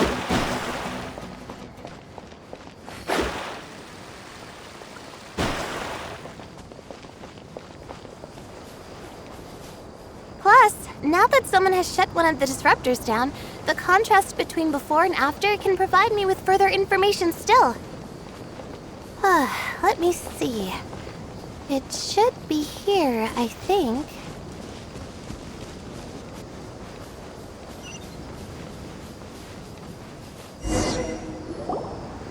This should be it, right? I'll turn it off. That should restore the ley lines in the area to normal. Nice work! Again, I didn't do any of the real work. I'm just wrapping up. She'll probably wake up soon. No doubt she'll be a little disoriented at first, but once she's got her bearings, she'll go and report that she shut down this disruptor. Will you be staying here for a while? Or are you going to check on the other contestants? Oh, time to check our locator. Whoa, it looks like Kaveh and Farozan are headed towards the same place. Perhaps they're about to find the last disruptor. Also, speaking of Kaveh, he's an interesting one. Huh?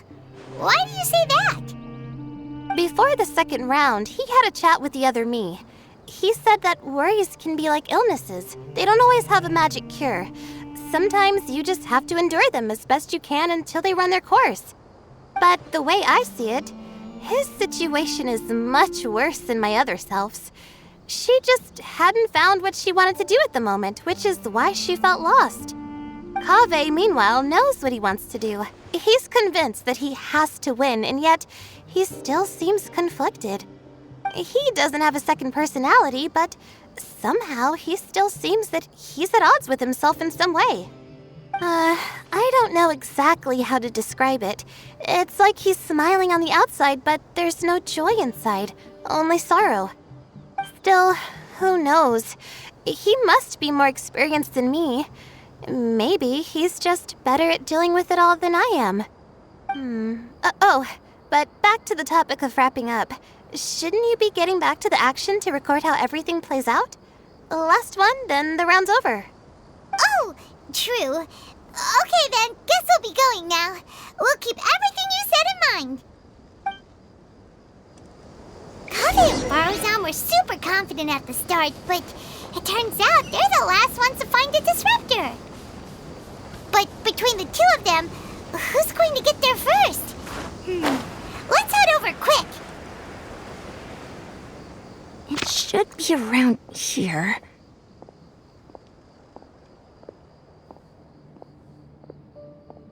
Finally found it. Kaveh? Are you? Oh, Madame Faruzan. And here I thought you would have finished this round by now. Faruzan! Kaveh! Oh, looks like Layla's already done. I didn't expect that you and I would find a disruptor at the same time. How are the other contestants doing? Tainari and Hakai forfeited, while Sino and Layla are already done. You two are the only ones left. Huh? That's weird. Didn't you start digging really early on? Yes, I kept digging, but instead of finding a disruptor, I found a ruin. I fell down pretty deep, and it was completely dark in there. It took me quite some time to unlock the various mechanisms and return to the surface. That's actually really impressive. Finishing a week's worth of trials in such a short time. Huh. That's pretty amazing, Madame Faruzan. What about you? Why are you so late? I encountered a lot of lost desert foxes along the way, and I brought them to the outskirts of the competition zone. When I came back, I was absolutely parched. And then I blacked out. Probably from the heat, you know? When I woke up, it was already night. I used the last of my strength to come here. A most curious reason indeed. But are you sure you're all right? It sounds like you were in an incredibly dangerous situation. You said you were familiar with the desert, but the way you handle problems... It does feel rather at odds with your title as a genius. It was problematic, but that had nothing to do with me being a genius. It was my decision. The way I did things wasn't optimal, but I wouldn't have been comfortable not doing it either. My conscience would have weighed on me. Youths these days, each stranger than the next. But back to the main issue at hand. Since we are both very certain that this is where the final leyline disruptor is, let's dig it up then.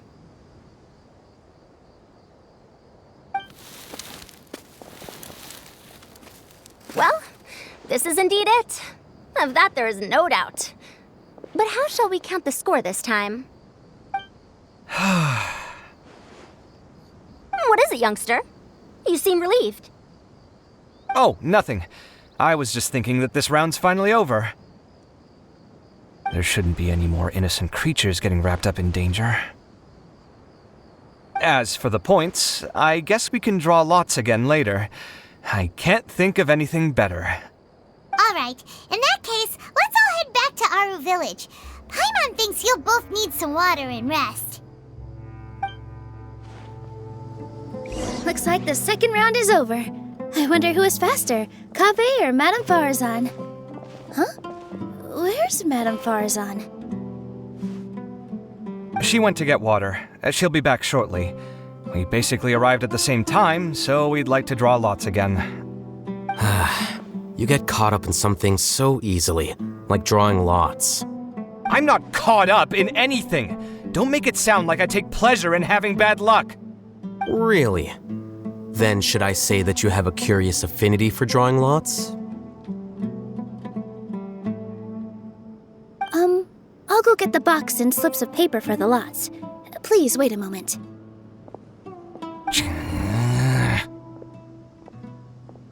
Oh, here we go again. Let's see how I fare.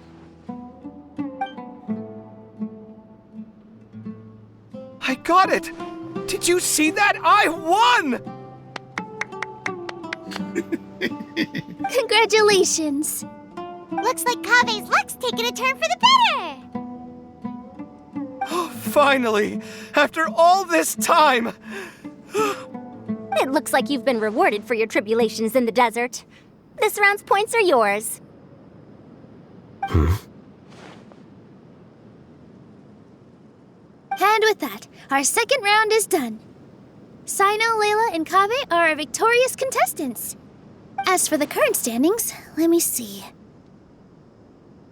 Sino and Layla both have 4 points, putting them both in first place. The rest in descending order are Tainari, Farazan, Kaveh, and Hakai. The next round will be the final one. Please rest up before then, everyone. I heard that some stalls at the Wisdom Gala are debuting new games, so feel free to drop by if you're interested. Otherwise, see you next round.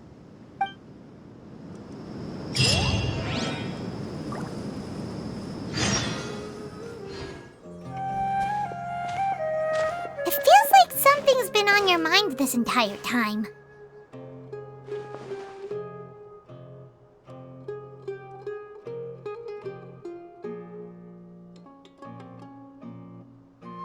Traveler, Paimon.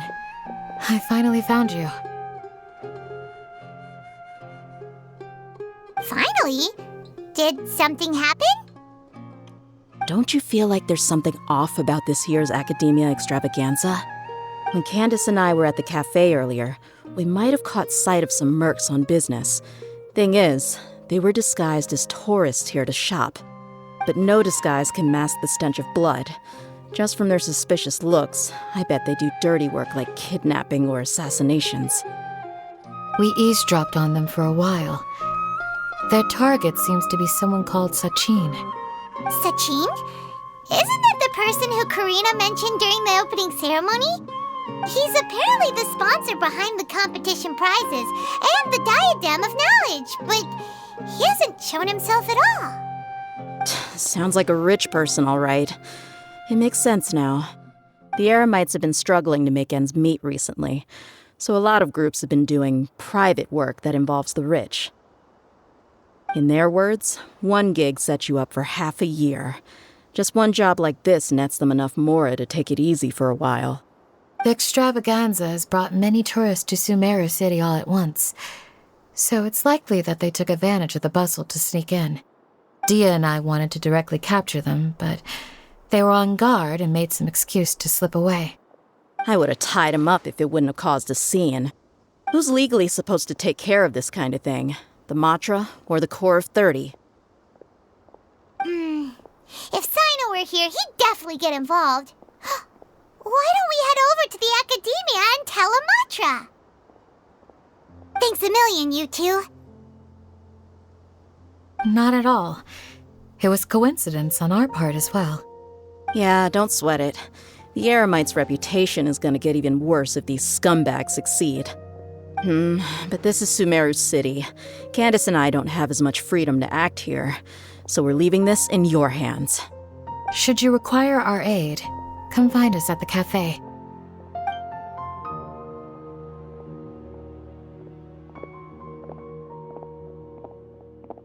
Paimon's noticed that something's bugging you. Is it the extravaganza? 'Cause Paimon's starting to think that there's more than meets the eye here, too. But thinking like this isn't doing anything. Let's just go find Matra.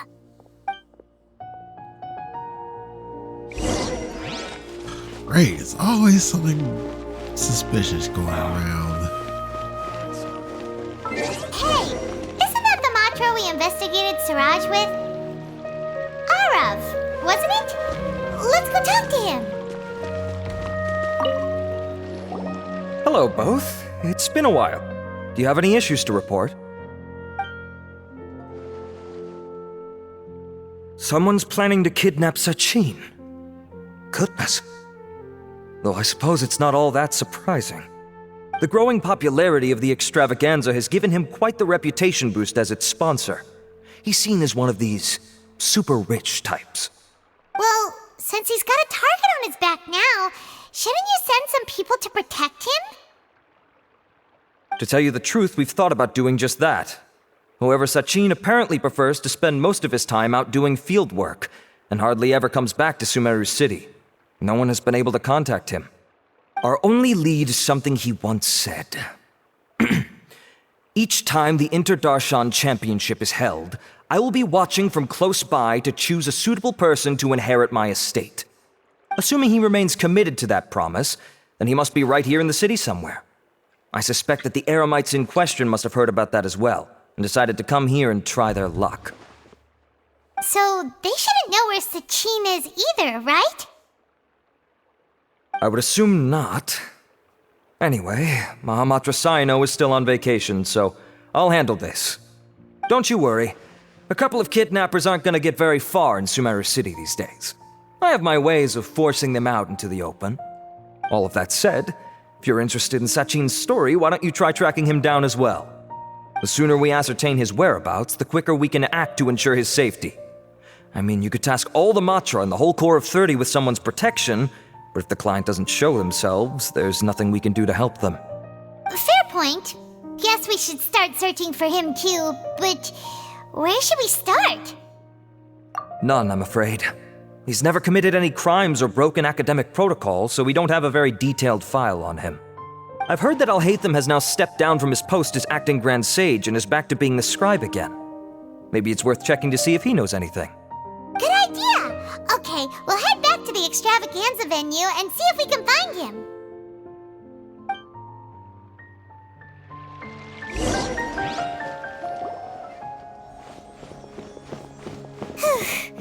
Hey, Nilu!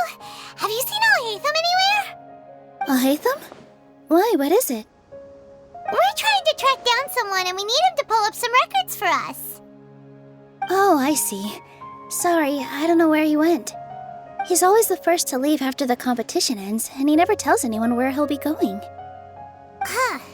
Yeah, actually, that sounds about right for him. Let me think. To be honest, he doesn't seem very interested in the extravaganza, so he probably doesn't stick around longer than he has to. To him, being a commentator is just extra work he was roped into. Do you guys know of any places he'd go after work? Ooh, maybe. Paimon remembers that his house isn't that far from here, so we might as well check it out.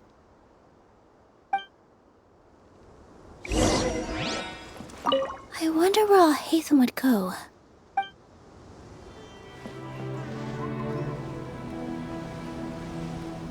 Let's try knocking.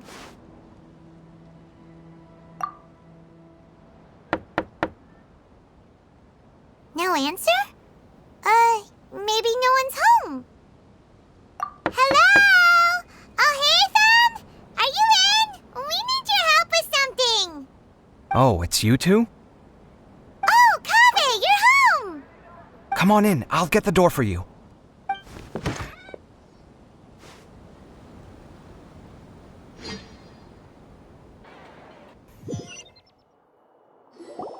We didn't hear a peep when we first knocked. We thought no one was home. Well, I can't be too careful. If someone from the Akademiya came here looking for Alhaitham, and I opened the door for them without thinking, before long the whole city would know that I'm living here. You're pretty conscientious about this, huh? So, what happens if someone comes inside looking for him while you're at home? It's fine, as long as I stay in my own room. Anyway, why would someone just barge in here looking for him? Most people have better things to do. Fair enough. So do you know where he is at the moment? What do you think? Who knows what he does in his free time? All that matters to me is that he's out of the house. I wouldn't call it that. He's just incapable of saying anything pleasant at all. I told him how the second round went. I won the lot draw, remember? Because of good karma, of course. My luck's on the rise. But him, being him... Oh, you wouldn't believe what he said after I was done talking! You're always quick to remind me that you're my upperclassman, and yet you do not problem solve in the manner becoming of an upperclassman. This begs the question of why we attach prestige to seniority at all. What does he mean, manner becoming of an upperclassman? What, am I supposed to earn the title of upperclassman now? And he didn't stop there.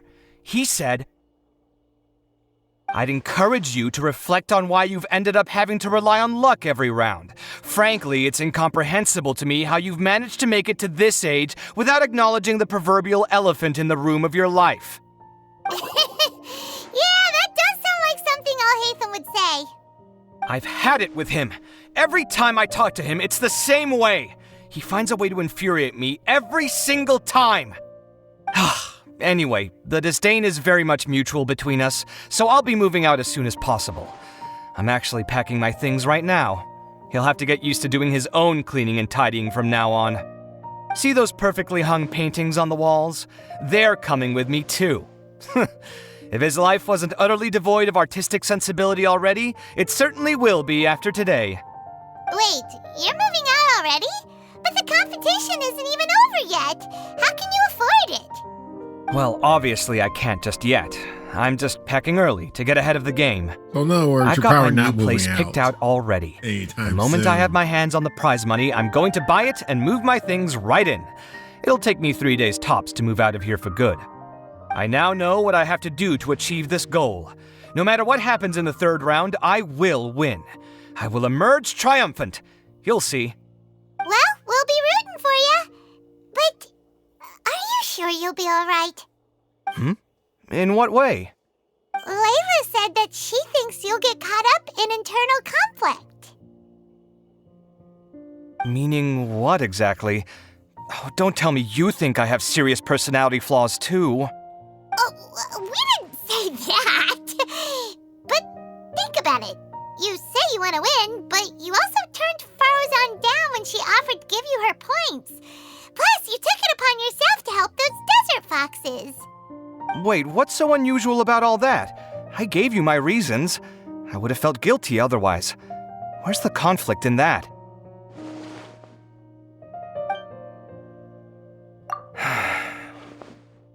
Well, when you put it like that, yes, why indeed?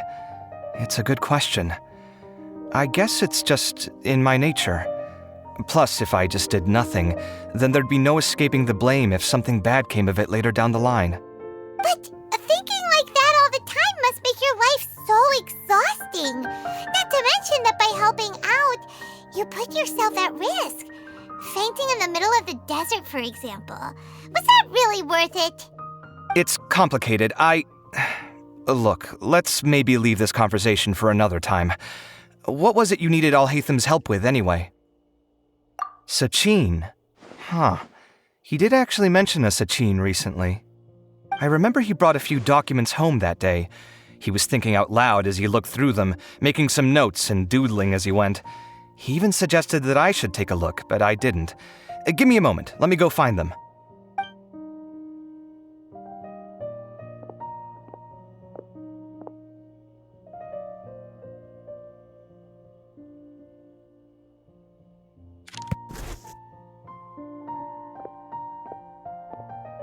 Ah, this is the one. Here, take it. You sure he'd be okay with this? With taking liberties? He's certainly okay with helping himself to my beer whenever he pleases. And anyway, he did ask me if I wanted to read his notes. I didn't see the point at the time, so he just left them on the side. He doesn't leave documents lying around unless he's okay with other people reading them. It's fine, I promise. Cool, if you say so. Okay, let's see what he's got on Sachin.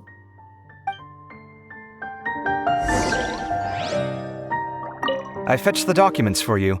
Feel free to look through them at your leisure.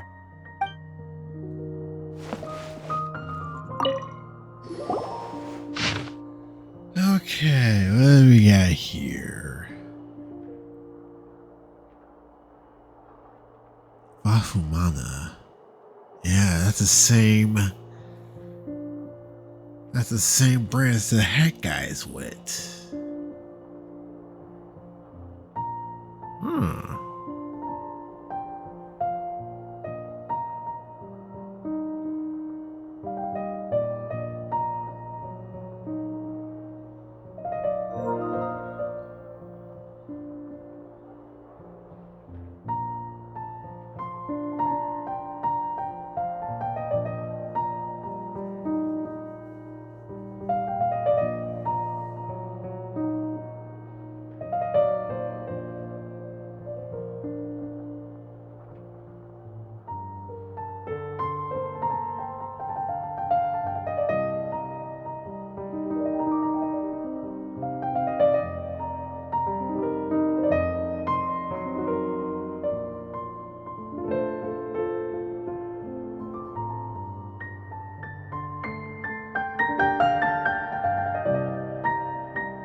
a lot of information. Paimon's getting a headache. So, to sum up, Sachin put the Akademiya in charge of managing his estate and went off to do research, right? He even said that if he really liked one of the contestants, he wouldn't just give them a reward, but his entire estate as well. Oh, that must be worth heaps and heaps of Mora. What? Are you serious? All of Sachin's wealth, that's more than I could spend in a lifetime, surely. Heck, if I got chosen, I'd be able to pay off all my debts, then buy a new place, and still have cash to burn. I could build another Palace of Alcazar's Array, except this time, I'd make it 10 times bigger. Oh, then there's that new project in Port Ormos, of course. The bridge renovation. To do it properly would take upwards of... Hey, snap out of it! You're getting way ahead of yourself there, mister. You're right. First, I need to focus on winning and moving out of this place. Huh? Wait a moment. There's a loose slip of paper tucked in between these pages. Did Alhaitham write this? It looks like he was jotting ideas down as he was thinking things over. Let's see. 2 phrases have been circled. Sachin, dead or alive, unknown, and diadem of knowledge. Some of this stuff is just plain incomprehensible. Is this written in some other language? Let me see. Huh. I recognize this script. Give me a second. Lofty ideals may provide no defense at all against nihilism, but perhaps little decisions can. That's a rough translation anyway. I can't guarantee it's 100% accurate. There's another smaller line of text underneath. Why would he bring that up? Wow, it's so cool that you can actually read this script! We worked together on a project once when we were students. The title was Decoding the Runes and Architectural Philosophy of the Ruins of King Deshret's Civilization. I had to familiarize myself a little with this script at the time. Oh, interesting. So, any idea what Alhaitham meant by all this? Who knows? The way his mind works is one of the great mysteries of the world. Fair enough. Well, guess we've learned all we can here. Yeah, he better catch those crooks. But until then, let's just head out for a stroll.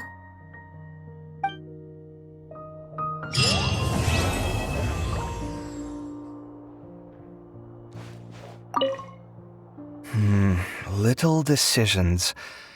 What could have been going through his mind when he wrote that? Day 3. Paimon just heard that the Matra have arrested some Eremites who snuck into the city. Maybe they were the ones plotting to kidnap Sachin. Let's go to the Akademiya and check with Arav. You're here. Sorry, I was just about to send someone to inform you. I only just finished interrogating the suspects. What did you find out? Well, lots of unexpected details, let's put it that way. The mercs themselves were surprisingly easy to catch. We just had someone dress up as Sachin and they took the bait. But then it starts to get messy. During the interrogation, we learned that they were hired by Sachin's own child. What? Why would someone want to kidnap their own father? What's up with that? It's anybody's guess at this point. In any event, apparently the guys we caught are just the tip of the iceberg. Most of them are still snooping around outside the city. We're diverting manpower as we speak to try and round them all up. Would you like to come along? Sure! Let's go get to the bottom of all this!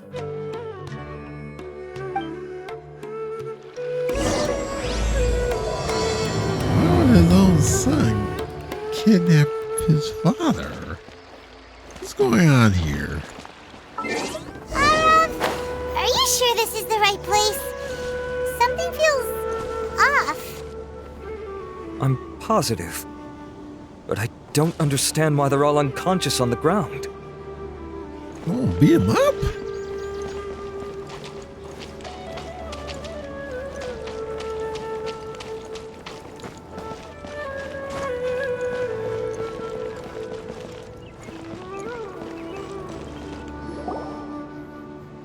Boss, we got more company.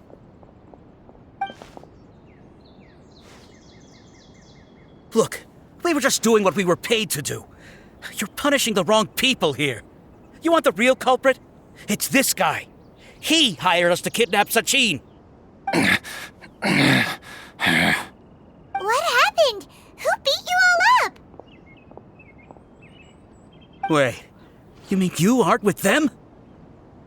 Who's them? With who? Who did this? First there was this flying brat. Didn't bother asking any questions, just started throwing punches. After that, some guy wearing green came along and interrogated us for a bit.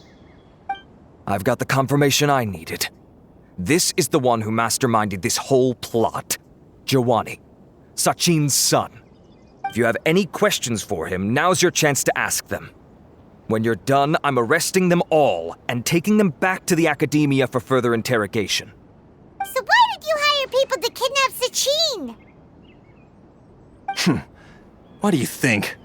20 years ago, he upped and left to go and live a carefree life, not giving a second thought for my welfare. As if that's not bad enough already, he went and put his entire fortune in the care of the Akademiya, along with a contract saying that one day he'd pass it all on to a genius he admired. That's my inheritance, by rights. You expect me to sit back and watch it go to someone else? If he won't give me what's mine, I'll just have to take it from him. Of course! Didn't he say he would be here somewhere, watching the championship from the shadows? So, I figured I'd get some people to nab him. Then I make him change the contract. And if the Akademiya doesn't agree to hand over the goods, I make him publicly announce that I'm his chosen genius. No, the old fart knows how to stay hidden. I'll give him that. He's probably cooped up somewhere watching all this go on and laughing to himself. I already thought he'd gone mad 20 years ago. And who knows what a madman's truly capable of. Diadem of Knowledge? You mean that thing he donated to the Akademiya? Well, I can tell you that it's very expensive. He sold a lot of assets to purchase it back in the day.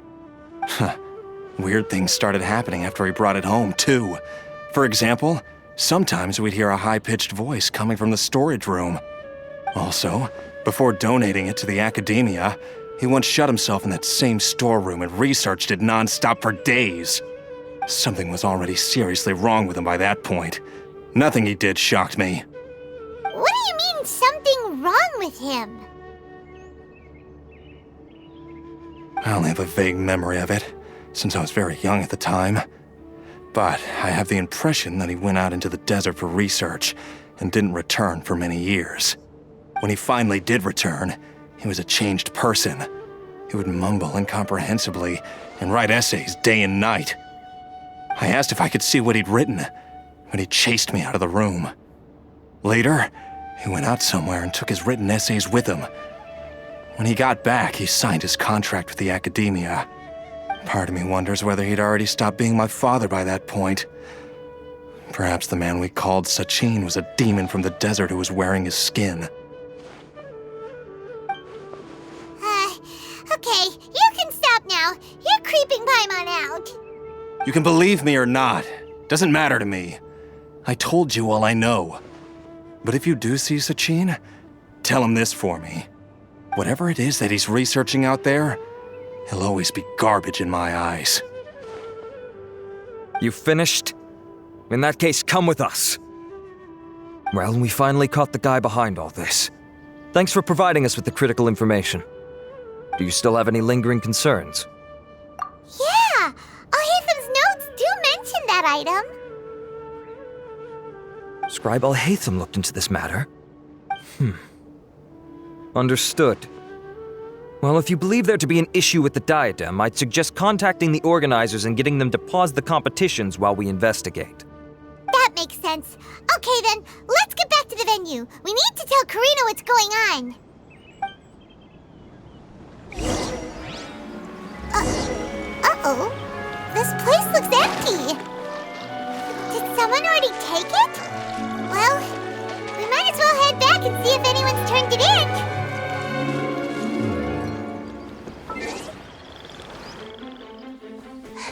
Oh, looks like Layla has seized the diadem.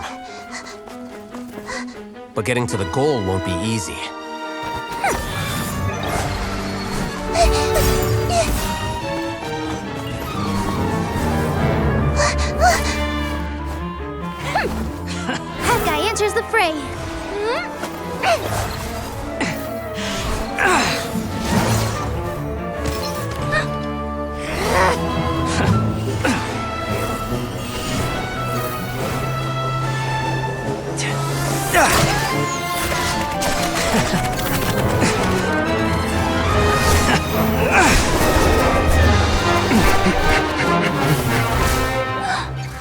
Arizon's device has gone haywire. The competition is heating up. Oh. And here's Kaveh bringing up the rear.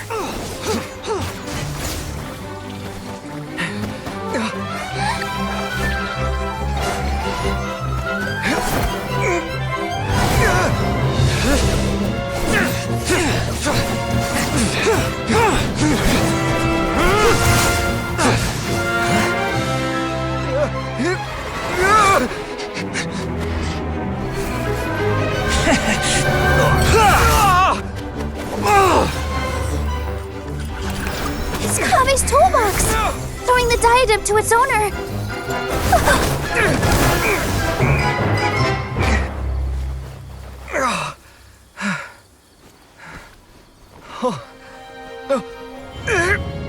Yes, that's right. Put the diadem in place, and you shall gain all you desire. Who are you? I need you to get out of my head! I am confident that you will not disappoint me.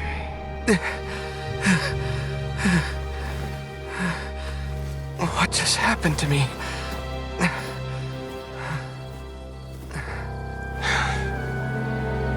Something's wrong.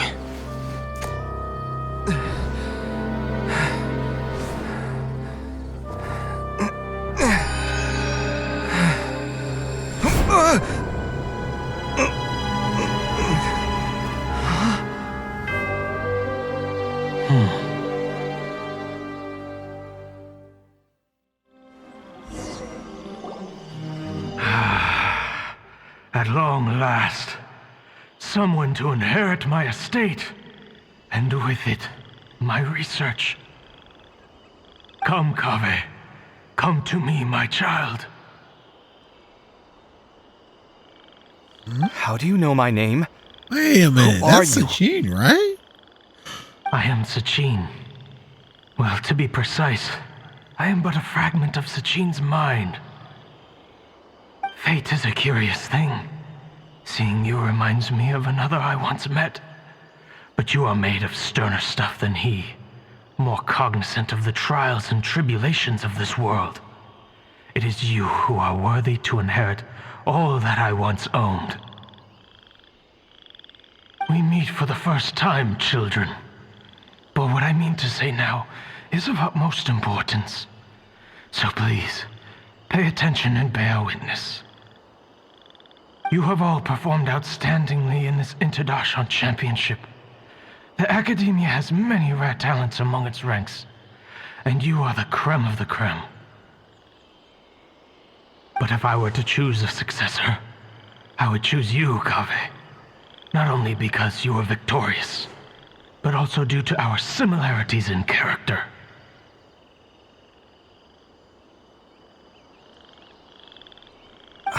Me? Similar to you? Why, yes.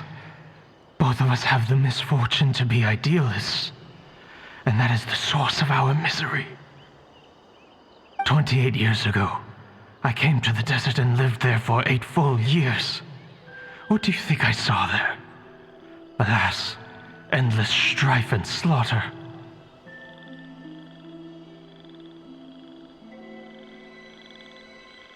Conflict over water sources, robbing of merchant caravans, exploitation of the people relentlessly, day after day. Beyond the wall of Samiel lay a completely different world from the one I knew. The things I witnessed there tormented me greatly. I wished desperately to find a way to save them. So, did you find a way?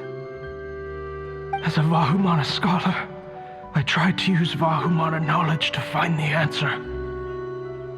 I researched history and anthropology, performed countless experiments on human nature, and even sought out the scholars living deep in the desert who called themselves the Lost Darshan. But in the end, I found that the answer I sought simply did not exist. It was not possible to simply assign blame for these transgressions to any one party, for the sins are carved into humanity's very nature. Our nature begets conflict, and conflict begets destruction. This is the inexorable truth. The aim of my research was to draw lessons from history. But what I discovered was that history offers no such guidance. Things can only ever go from bad to worse. After this realization, I could no longer see the meaning in anything that I had ever learned. Consumed by an overwhelming sense of emptiness, I could no longer bear to face life. And so, I decided to bring my life to an end. But before I went through with it, a strange twist of fate led me to come into the possession of this diadem, which has the ability to preserve part of one's consciousness. Into it, I placed my experiences before requesting that the Akademiya manage my estate. As I thought, the contract you signed with the Akademiya was in essence your will. But if you'd given up hope on this world, why did you feel the need to do this? I mentioned that I had performed a great many experiments concerning human nature. You may regard this as the very last experiment of them all. The Akademiya has no shortage of genius talents, nurturing the brightest minds of every generation. And so, with a handsome reward to draw out the worthiest of individuals, my hope was that one day I would find one who could untangle the mystery of human nature once and for all, and help to move the world onto a better path. I see. So you desired a successor who was not only a genius, but who also understood the suffering of ordinary people.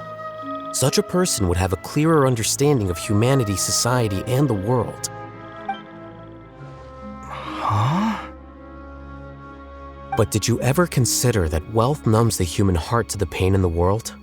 Even an idealist may be incapable of following through on your wishes after inheriting your wealth. You are highly intelligent, yet you are not the sort of person who would understand my line of thinking. To me, this is also part of the experiment, part of my investigation into human nature. Whether my successor suffers as a consequence of my research, or succumbs to an indulgence in pleasure-seeking, my research will have progressed. I grieve the fundamental sickness of the world. I regret the unbearable weight of its history, and I lament the research that I failed to complete. And this, Kaveh, my dear child, is why you will be of great utility to me. You're absolutely certain that you want to give me everything you owned? For me to do with as I please? I have faith in what I see in you. Now wear the diadem, Kaveh, and complete the journey that I could not.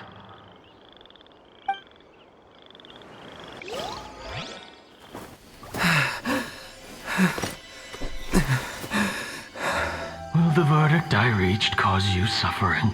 Or will this newfound wealth numb your heart? I look forward to your answer. All of my research materials are being stored at I've heard enough! My life's enough of a mess already. The last thing I need is more suffering. Keep your Mora. I don't need it. Didn't you say that you saw a lot of people in pain? Well, if that's the case, then your wealth can go to them.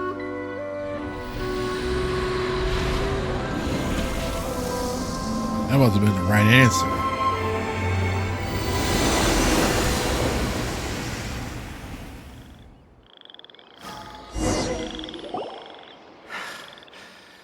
I guess that'll be the end of that. Kaveh. Are you all right? Any physical discomfort? I'm Fine. Thanks, Tainari. Don't worry about me. Don't push yourself too hard. Kaveh. Kaveh may have broken the diadem, but he successfully completed the task prior to that. According to the rules, this makes him the victor of round 3. Points-wise, this also makes him the winner of the Interdarshan Championship. As the champion and Sachin's personally designated successor, Kaveh has obtained the rights to inherit the entirety of his estate. For the avoidance of doubt, can you confirm that it is your intention to donate all of Sachin's wealth? Like I said, he thought that the world is a bad place. Well then, let's use what he left behind to change it for the better. Rejecting the world will achieve nothing. He and I, we're not the same. All right. As the scribe, I will make a record of this incident on file. The sages will contact you in person for details on how exactly Sachin's estate is to be used. That sounds fine. I don't know if his research findings were right, nor would I know how to finish his research for him. But what I do know is that by ending this here, no contestants will have to suffer. We won't be the last. There will be more championships to come, and countless future scholars will follow in our footsteps. Sachin's words can only cause pain, but not anymore. No one else has to hear them now. We're all scholars here. I know full well that shutting down his views like this is autocratic and arrogant. Fine by me. I'll bear that responsibility. It's the least I can do. And, well, it's the only thing I can do. Well said. What you've expressed is a sense of justice and idealism that many aspire to, but few dare follow through with. I say this despite the fact that, in my view, it's quite ridiculous. You have long been aware of what your flaws are, but your pride alone prevents you from admitting it. Nevertheless, your perspective is well suited to appearing in a victory speech. Contestant Kaveh, on behalf of the organizing committee, it is my honor to congratulate you on your victory. What? Please, I don't need your insincere praise. Anyway, this isn't the time or place for debates. Keep your commentary focused on the competition, not my views. Congratulations, Kaveh. Also, you'll need to prepare for the award ceremony. Looks like the ceremony will be held at the main venue. Let's head over and check it out! Thank you all for your excellent performance. And that brings this year's Interdarshan Championship to a close.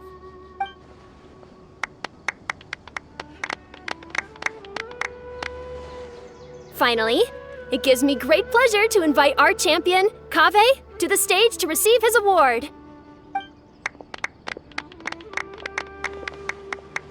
Typically at this point, we would crown our champion with the diadem as well as presenting them with their award. However, we have just received word that Kaveh has inherited Sachin's estate and made the decision to donate it all to charitable causes. Sachin's estate is getting donated? So much, Mora. And he gave it all up? Kaveh's generosity will give many struggling families the chance to change their lives for the better. Of course, without the diadem and prize money to present, this makes the award ceremony a little more concise than expected. Would you like to say a few words, Kaveh? I'm sure many of our audience, like myself, are curious to learn why you decided to give all this wealth away. I'm not entirely sure what I should say under these circumstances. I'm glad to have won, even though I'd say luck played a big part in that. As for why I want to give the Mora away, I don't support Sachin's views, and I don't want to take his Mora. With a lot of things in life, people need to experience them for themselves. It shouldn't be up to one person to make a judgment on. Not him, and not me either. Anyway, this isn't really the time and place for such weighty and complicated topics. So, I guess that's all. I'll leave it there, thanks very much. Oh, Kaveh, just one moment. While this is a short and sweet award ceremony, we do still have a prize to present you with. Please take this limited edition Genius Invocation TCG card. Additionally, your champion status will be logged in your record. This means that the sages will give priority consideration to any future project proposals you submit. All right, I'll take the card. But as for project proposals, forget it. In that case, I declare the award ceremony over. Let's give our champion Kaveh one last big round of applause.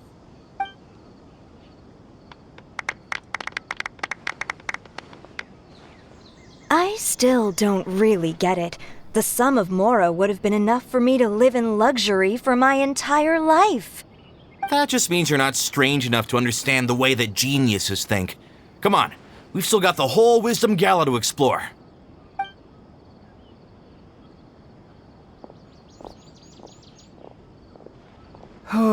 Glad that's over. I think I'm quite good at giving speeches, but this one was just so tiring.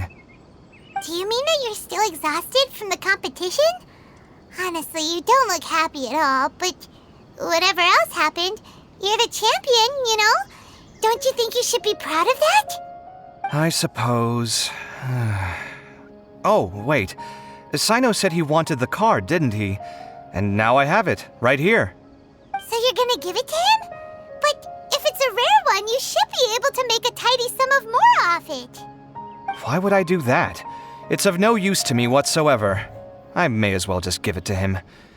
Could you pass it on to him for me when you next see him? Whoa! This is a super big deal! You should do it yourself! Come on, let's go find Sino.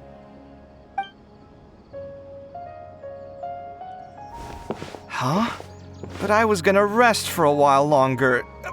Hey, stop pulling my hair!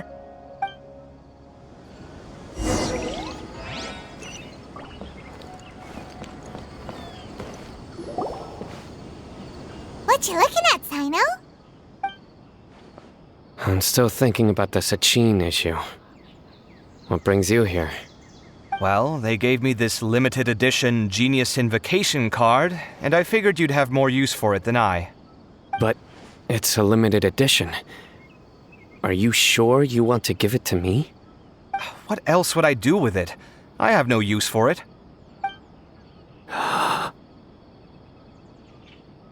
But it's limited edition. Kaveh, are you in trouble? You don't have to do all this. Just tell me what's wrong and I will help. Oh, that's not what I meant at all. Yes, I have all sorts of problems, but that has absolutely nothing to do with this card. I'll figure my own issues out by myself. All right. In that case, I accept your generosity. But now that I realize that you have no concept of its value, I cannot simply take it from you. How about this? I shall buy it from you at a fair price. Namely, the price that the previous limited edition card sold for. Oh, come on. It's just one card. How much could it really be worth? 1 million more at the very least. Huh? How much? 1 million more? If you feel that's too low, I can go a little higher. 1 million more for a card? But you already have a whole bunch of these, shiny ones, don't you? I saw your deck last time we played. Not every card is this valuable, and some cards are exquisitely designed, but not rare. Huh. Well, I guess they must pay you plenty to be General Mahamatra if you're splashing out on things like this. But really, it's fine. I'd feel bad taking Mora from a friend. Don't feel bad. I save a lot. I can spare the Mora for this card. You don't spend all your savings on your hobbies, do you? You should watch that, you know. You definitely don't want to end up borrowing money in a moment of impulsivity. Living with debt is miserable. Sounds like you're speaking from personal experience. I guess you've been through a lot? I don't want to talk about it. In that case, maybe you're the one who should be listening to your advice. In any case, I, Sino, will take this precious card, and it shall join the deck of destiny. Kaveh, come with me in a few moments to collect the Mora. Thanks to you, I have achieved my goal for participating in this tournament. All right, if you insist. Far be it from me to refuse your courtesy any further. Well, at least I'll be able to keep on top of my bills this month. Maybe I'll even have some left over. In fact, let me treat you all to a meal later. Bring Tainari and Kale, too. Well, this is what they call all's well that ends well. Paimon wonders how the other contestants are doing. Let's go check in with them, shall we? Since we're guest commentators and all.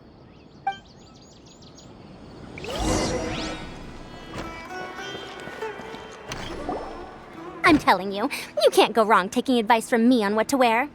Back in the day, my fashion style was considered cutting edge by everyone in the Akademiya. Really? Well, then, sure, Madame Farzan. Maybe you could pick out a few fashionable outfits for us. Farzan! Nilu! Even Dia and Candace are here! What are you all up to? Candace and I bumped into these two while we were strolling through the streets.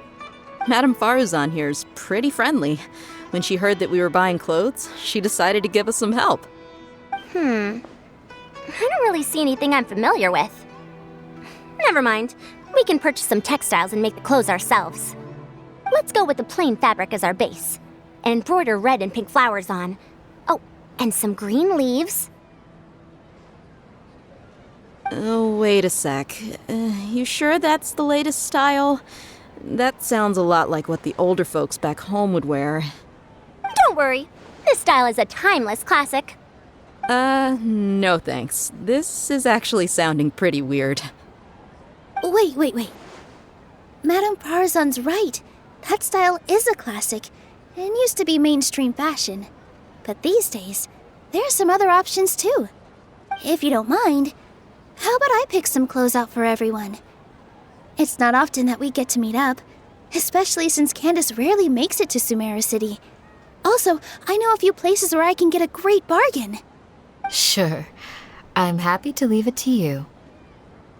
I'll come with you to have a look. One always has to keep on top of what the youth of today are into. Madame Farazan? Come quick! She's over here!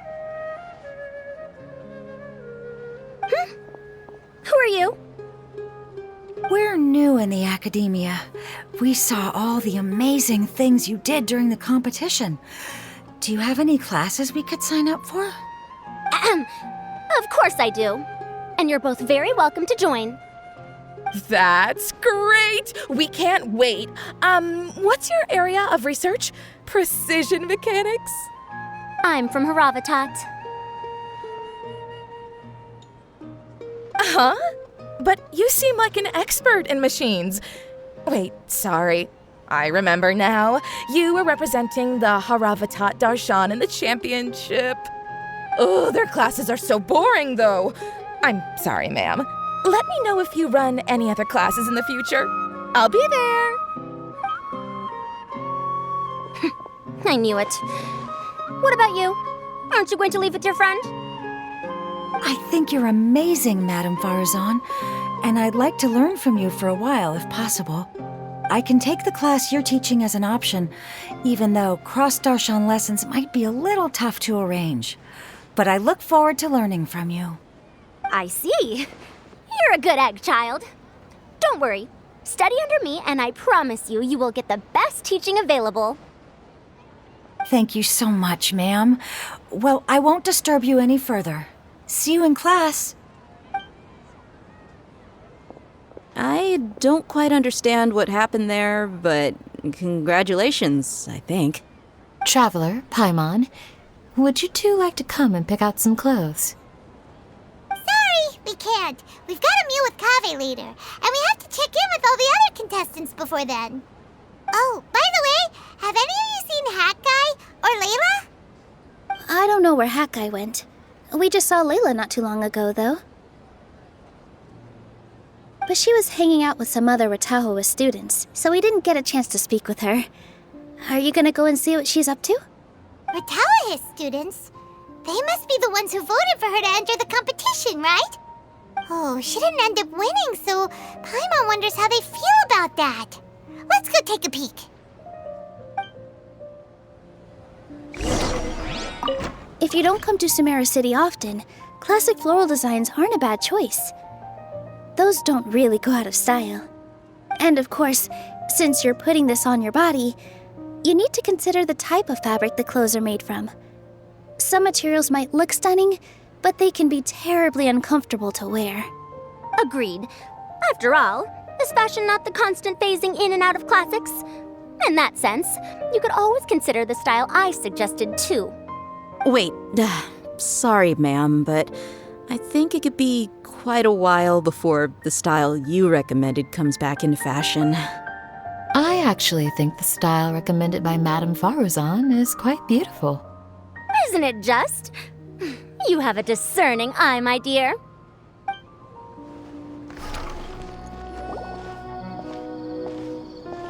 I'm sorry, everyone. I could have done better in the 3rd round. Oh, stop it. If you're going to beat yourself up after doing as well as you did, how bad does that make us look, huh? Heck, it's not like any of us had the guts to enter the championship. I didn't see the whole thing, but you were the only contestant who scored points in both the first 2 rounds, right? And I heard that you actually found the diadem first in round 3. You came so close to winning the competition. Aw, I just got lucky, I think. That can't be true. You had some really stiff competition out there. The renowned Tainari from Amorta, even Sino the General Mahamatra was there. You're amazing, all of you. Getting points off them is a huge achievement. The way I see it, people aren't exaggerating one bit with the nicknames they give you. You are a genuine genius. Aw, thanks a lot.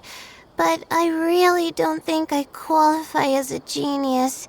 In the 2nd round, for instance, I dozed off and somehow found myself beside the device when I came to. Ah, come on, don't be so hard on yourself. We've decided we're taking you out to celebrate, and that's final. Let's go. Cheer up, Layla. The rest of today's all about you. Looks like things are going well for Layla. This is great! We haven't seen Hat Guy since the end of the competition. Oh well, it's almost mealtime. We'd better go meet up with Kaveh and Sino now.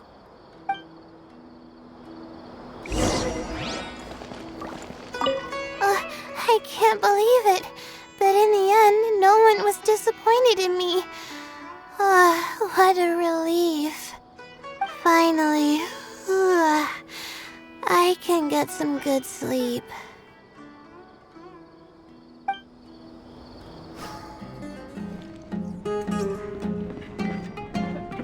Are you sure you have enough to cover this? Don't blow it all at once. Don't worry, I budgeted very carefully, and this is well within my means. Anyway, I've lost count of how many times you've treated me. It's high time I return the favor. Oh, Traveler, Paimon, over here! Ooh, look at all this! Good food, here we come! I heard that you went to see the other contestants. How's everyone doing? Faruzan found herself a student, and Layla's classmates are bowled over by how well she did. We couldn't find Hat Guy, though. Who knows where he's gone? Al-Haytham's gone missing in action, too.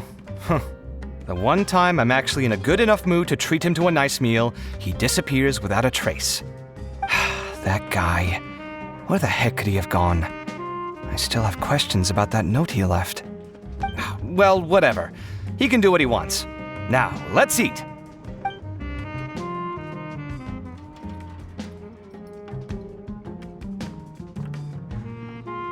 You shocked me a little when you hurled the diadem to the ground. On further reflection, of course, it made sense, but at the time I was expecting at least some amount of deliberation. Sachin's voice started talking to me inside my head from the moment I picked it up. I could feel his emotions, too.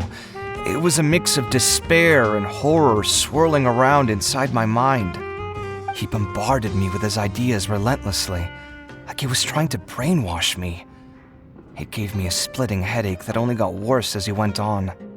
Like I was saying at the time, his views are not necessarily completely without value. But if all his research does is lead to misfortune, then we're probably better off without it. If his forbidden research were to spread in a harmful form and cause people to suffer, the Matra would step in and ban it. I think you did the right thing.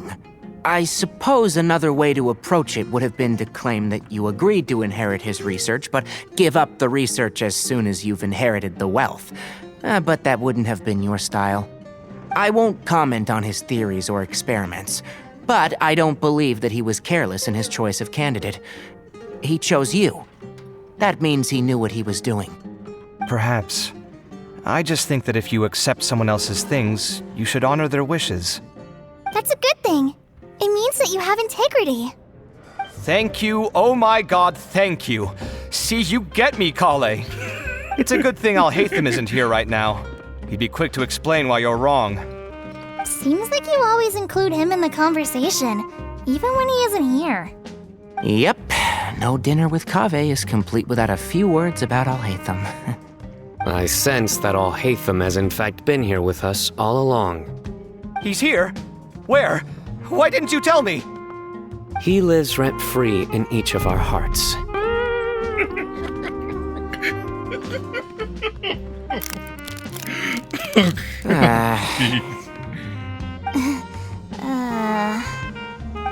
That was horrifying.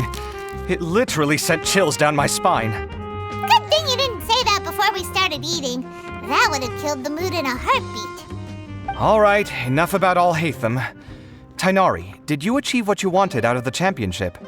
I did, in the first round, in fact. Word of mouth proved very effective.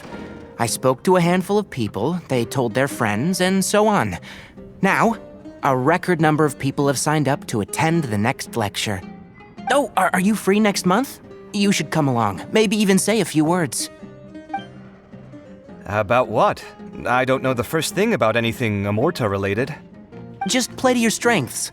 For instance, you could talk about the distinguishing features of rainforest architecture, or ask everyone not to chop down too many trees the next time they're building a house. Oh, well, that's no problem. Sure, I'll make time. Has everyone had enough to eat? I can order more if anyone's still hungry. I'm full. Thanks. I'm super full, too. If only we could eat like this every day. Yeah, we should do this more often. Work will always be there, but seeing friends is important too. This is a good restaurant.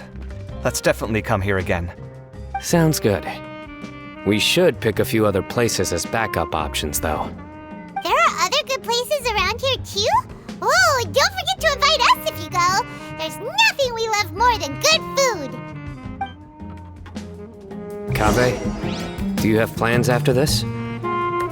I was thinking of maybe going to the Akademiya for some alone time. Nothing set in stone, though. Why do you ask? Since everyone is free, why don't we play a few matches of Genius Invocation TCG? Eager to show off your new limited edition card, are you? Not to show off. This is my way of thanking you for your help. Only my best friend will have the honor of seeing this card's debut play. All right, sure. I didn't bring my deck with me, though, so I'll need to borrow one. Actually, Master, I made a new one a few days back. Don't tell me you've been spending all your study hours playing cards. Come on, no need to be so stern. They do say that your innate interests are your best teacher, don't they? Well, it looks like this Interdarshan Championship's a wrap. All that stuff with Sachin and the diadem got sorted too. Have you still got anything else on your mind? Oh, right. Yeah, Sachin said that he placed his research materials at somewhere beginning with but Kaveh smashed the diadem of knowledge before he could finish. It might be dangerous if someone finds his old research stash, right? Where do you think it could be? Holy smokes, you're right! He said he spent all that time researching in the desert, didn't he? So it's very possible that that's where he'd leave all his notes. All right then, let's head off to Ara Village and try our luck.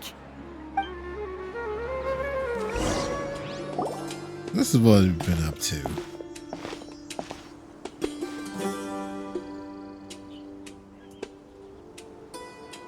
Didn't expect to run into you here. Oh, hey, Thumb. What are you doing here? And what are you reading? Are those?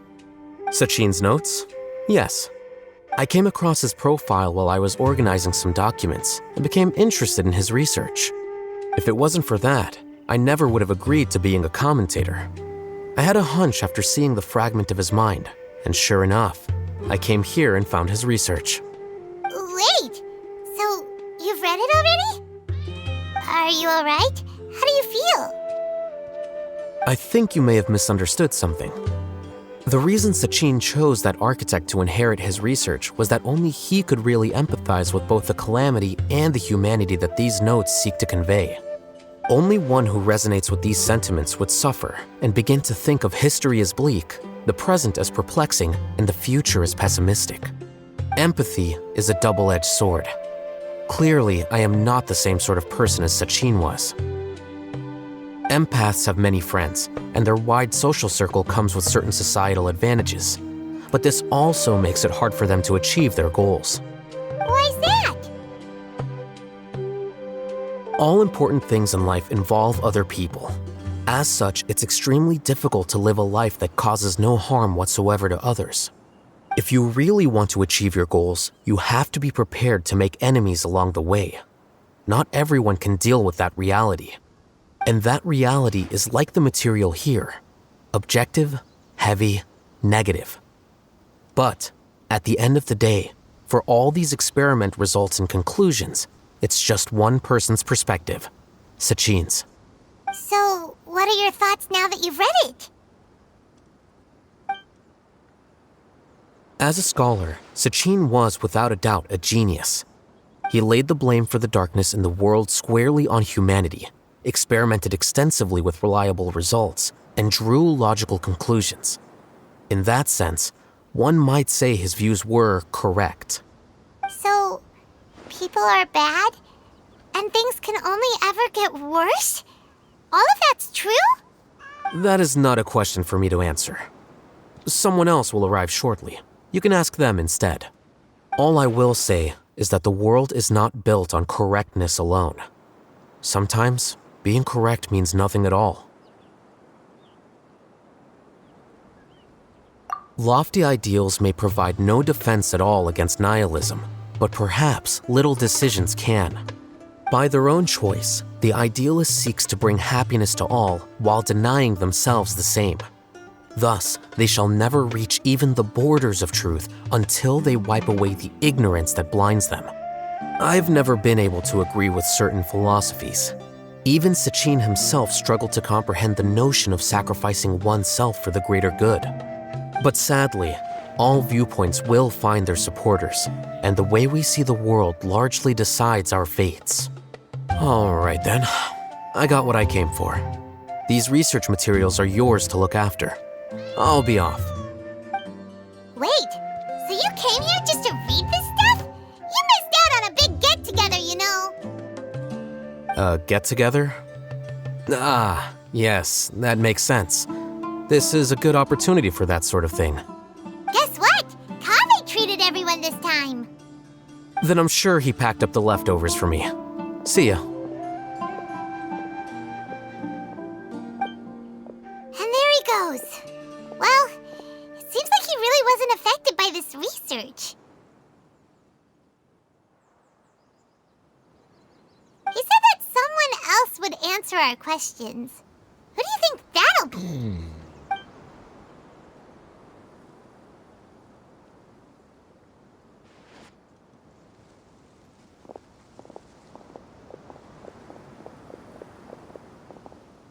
Traveler, Paimon, you're already here. Nihina! Oh, and that guy. Wait, so you asked him to take part in the championship? Yes, it was me.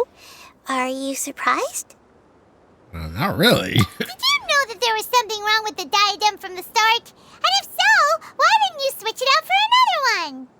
Because Sachin's research is not mistaken. He spent his entire life researching this topic, and these materials are a result of that.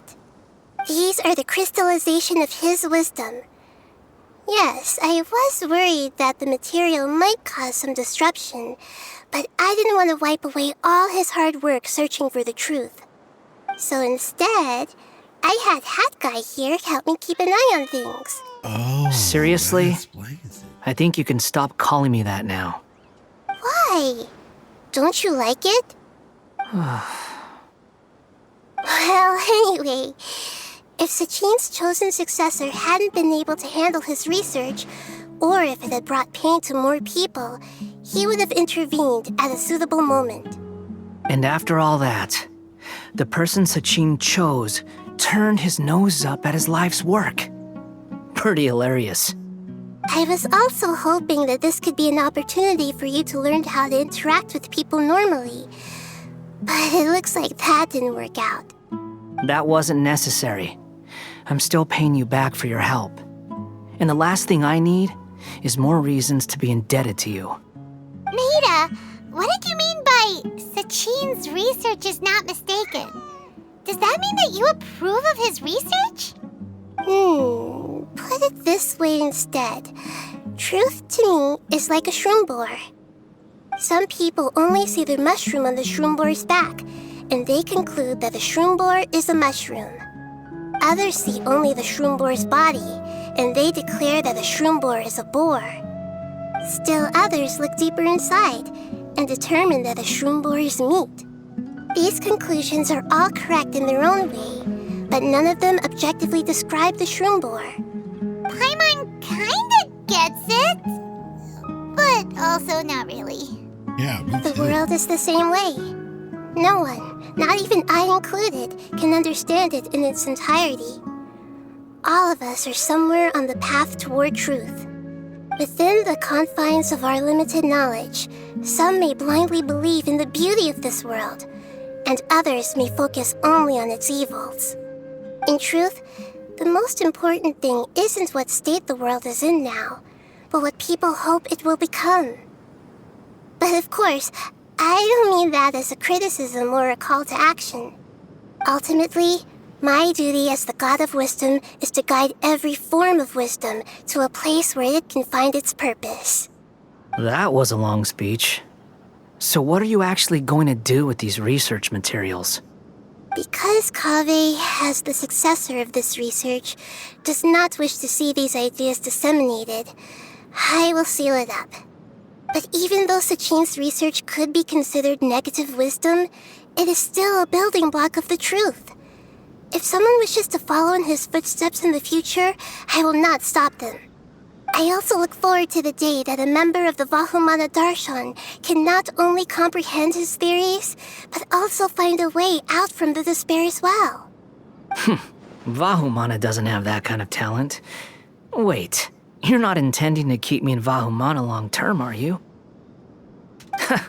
I don't remember signing up to become a scholar. Don't you think I'm useful enough to you as a prisoner? Oh boy, here we go again. You think so? Well, to that, I would say that in Sumeru, even prisoners have a right to an education. I hope that your studies in Vahumana will help you deal with your own fate and learn how best to settle old debts from your past. I will review your final thesis myself. I'm expecting great things from you, Mr. Hat Guy.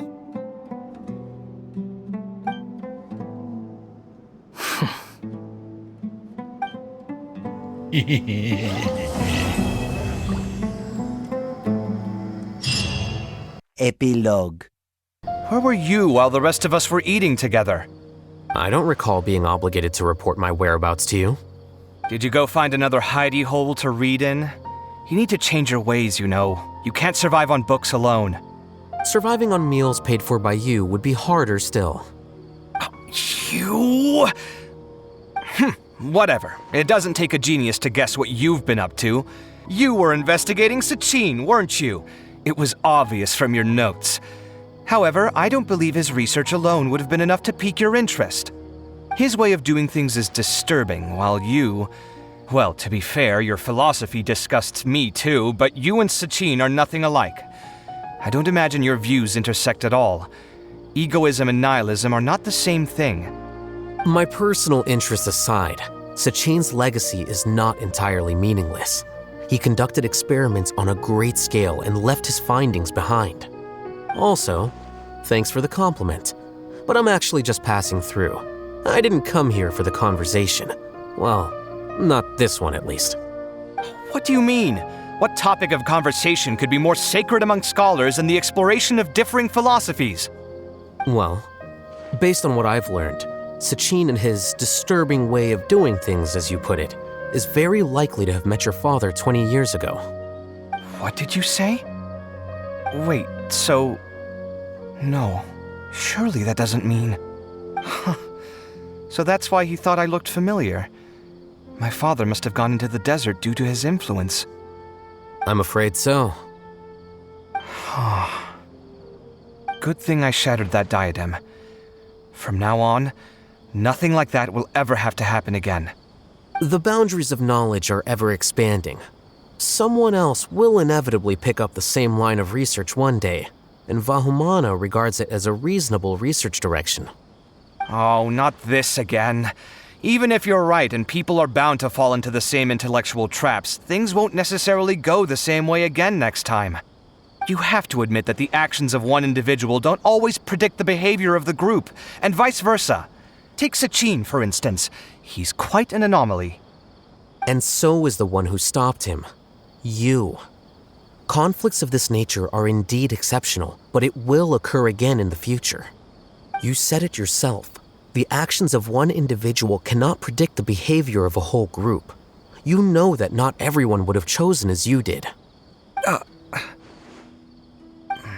Even so, I stand by my views. You can forget about trying to convince me. That's fine. We've been arguing over this for years, and I don't hold any hope of you understanding. The issue we're debating has long since moved on from who's right and who's wrong. Thanks for letting me know all this. What? I said, thanks for letting me know. Hey, stop acting like you didn't hear me. You're doing this on purpose, aren't you? They say that earnest thanks should be given thrice, so one more time, please.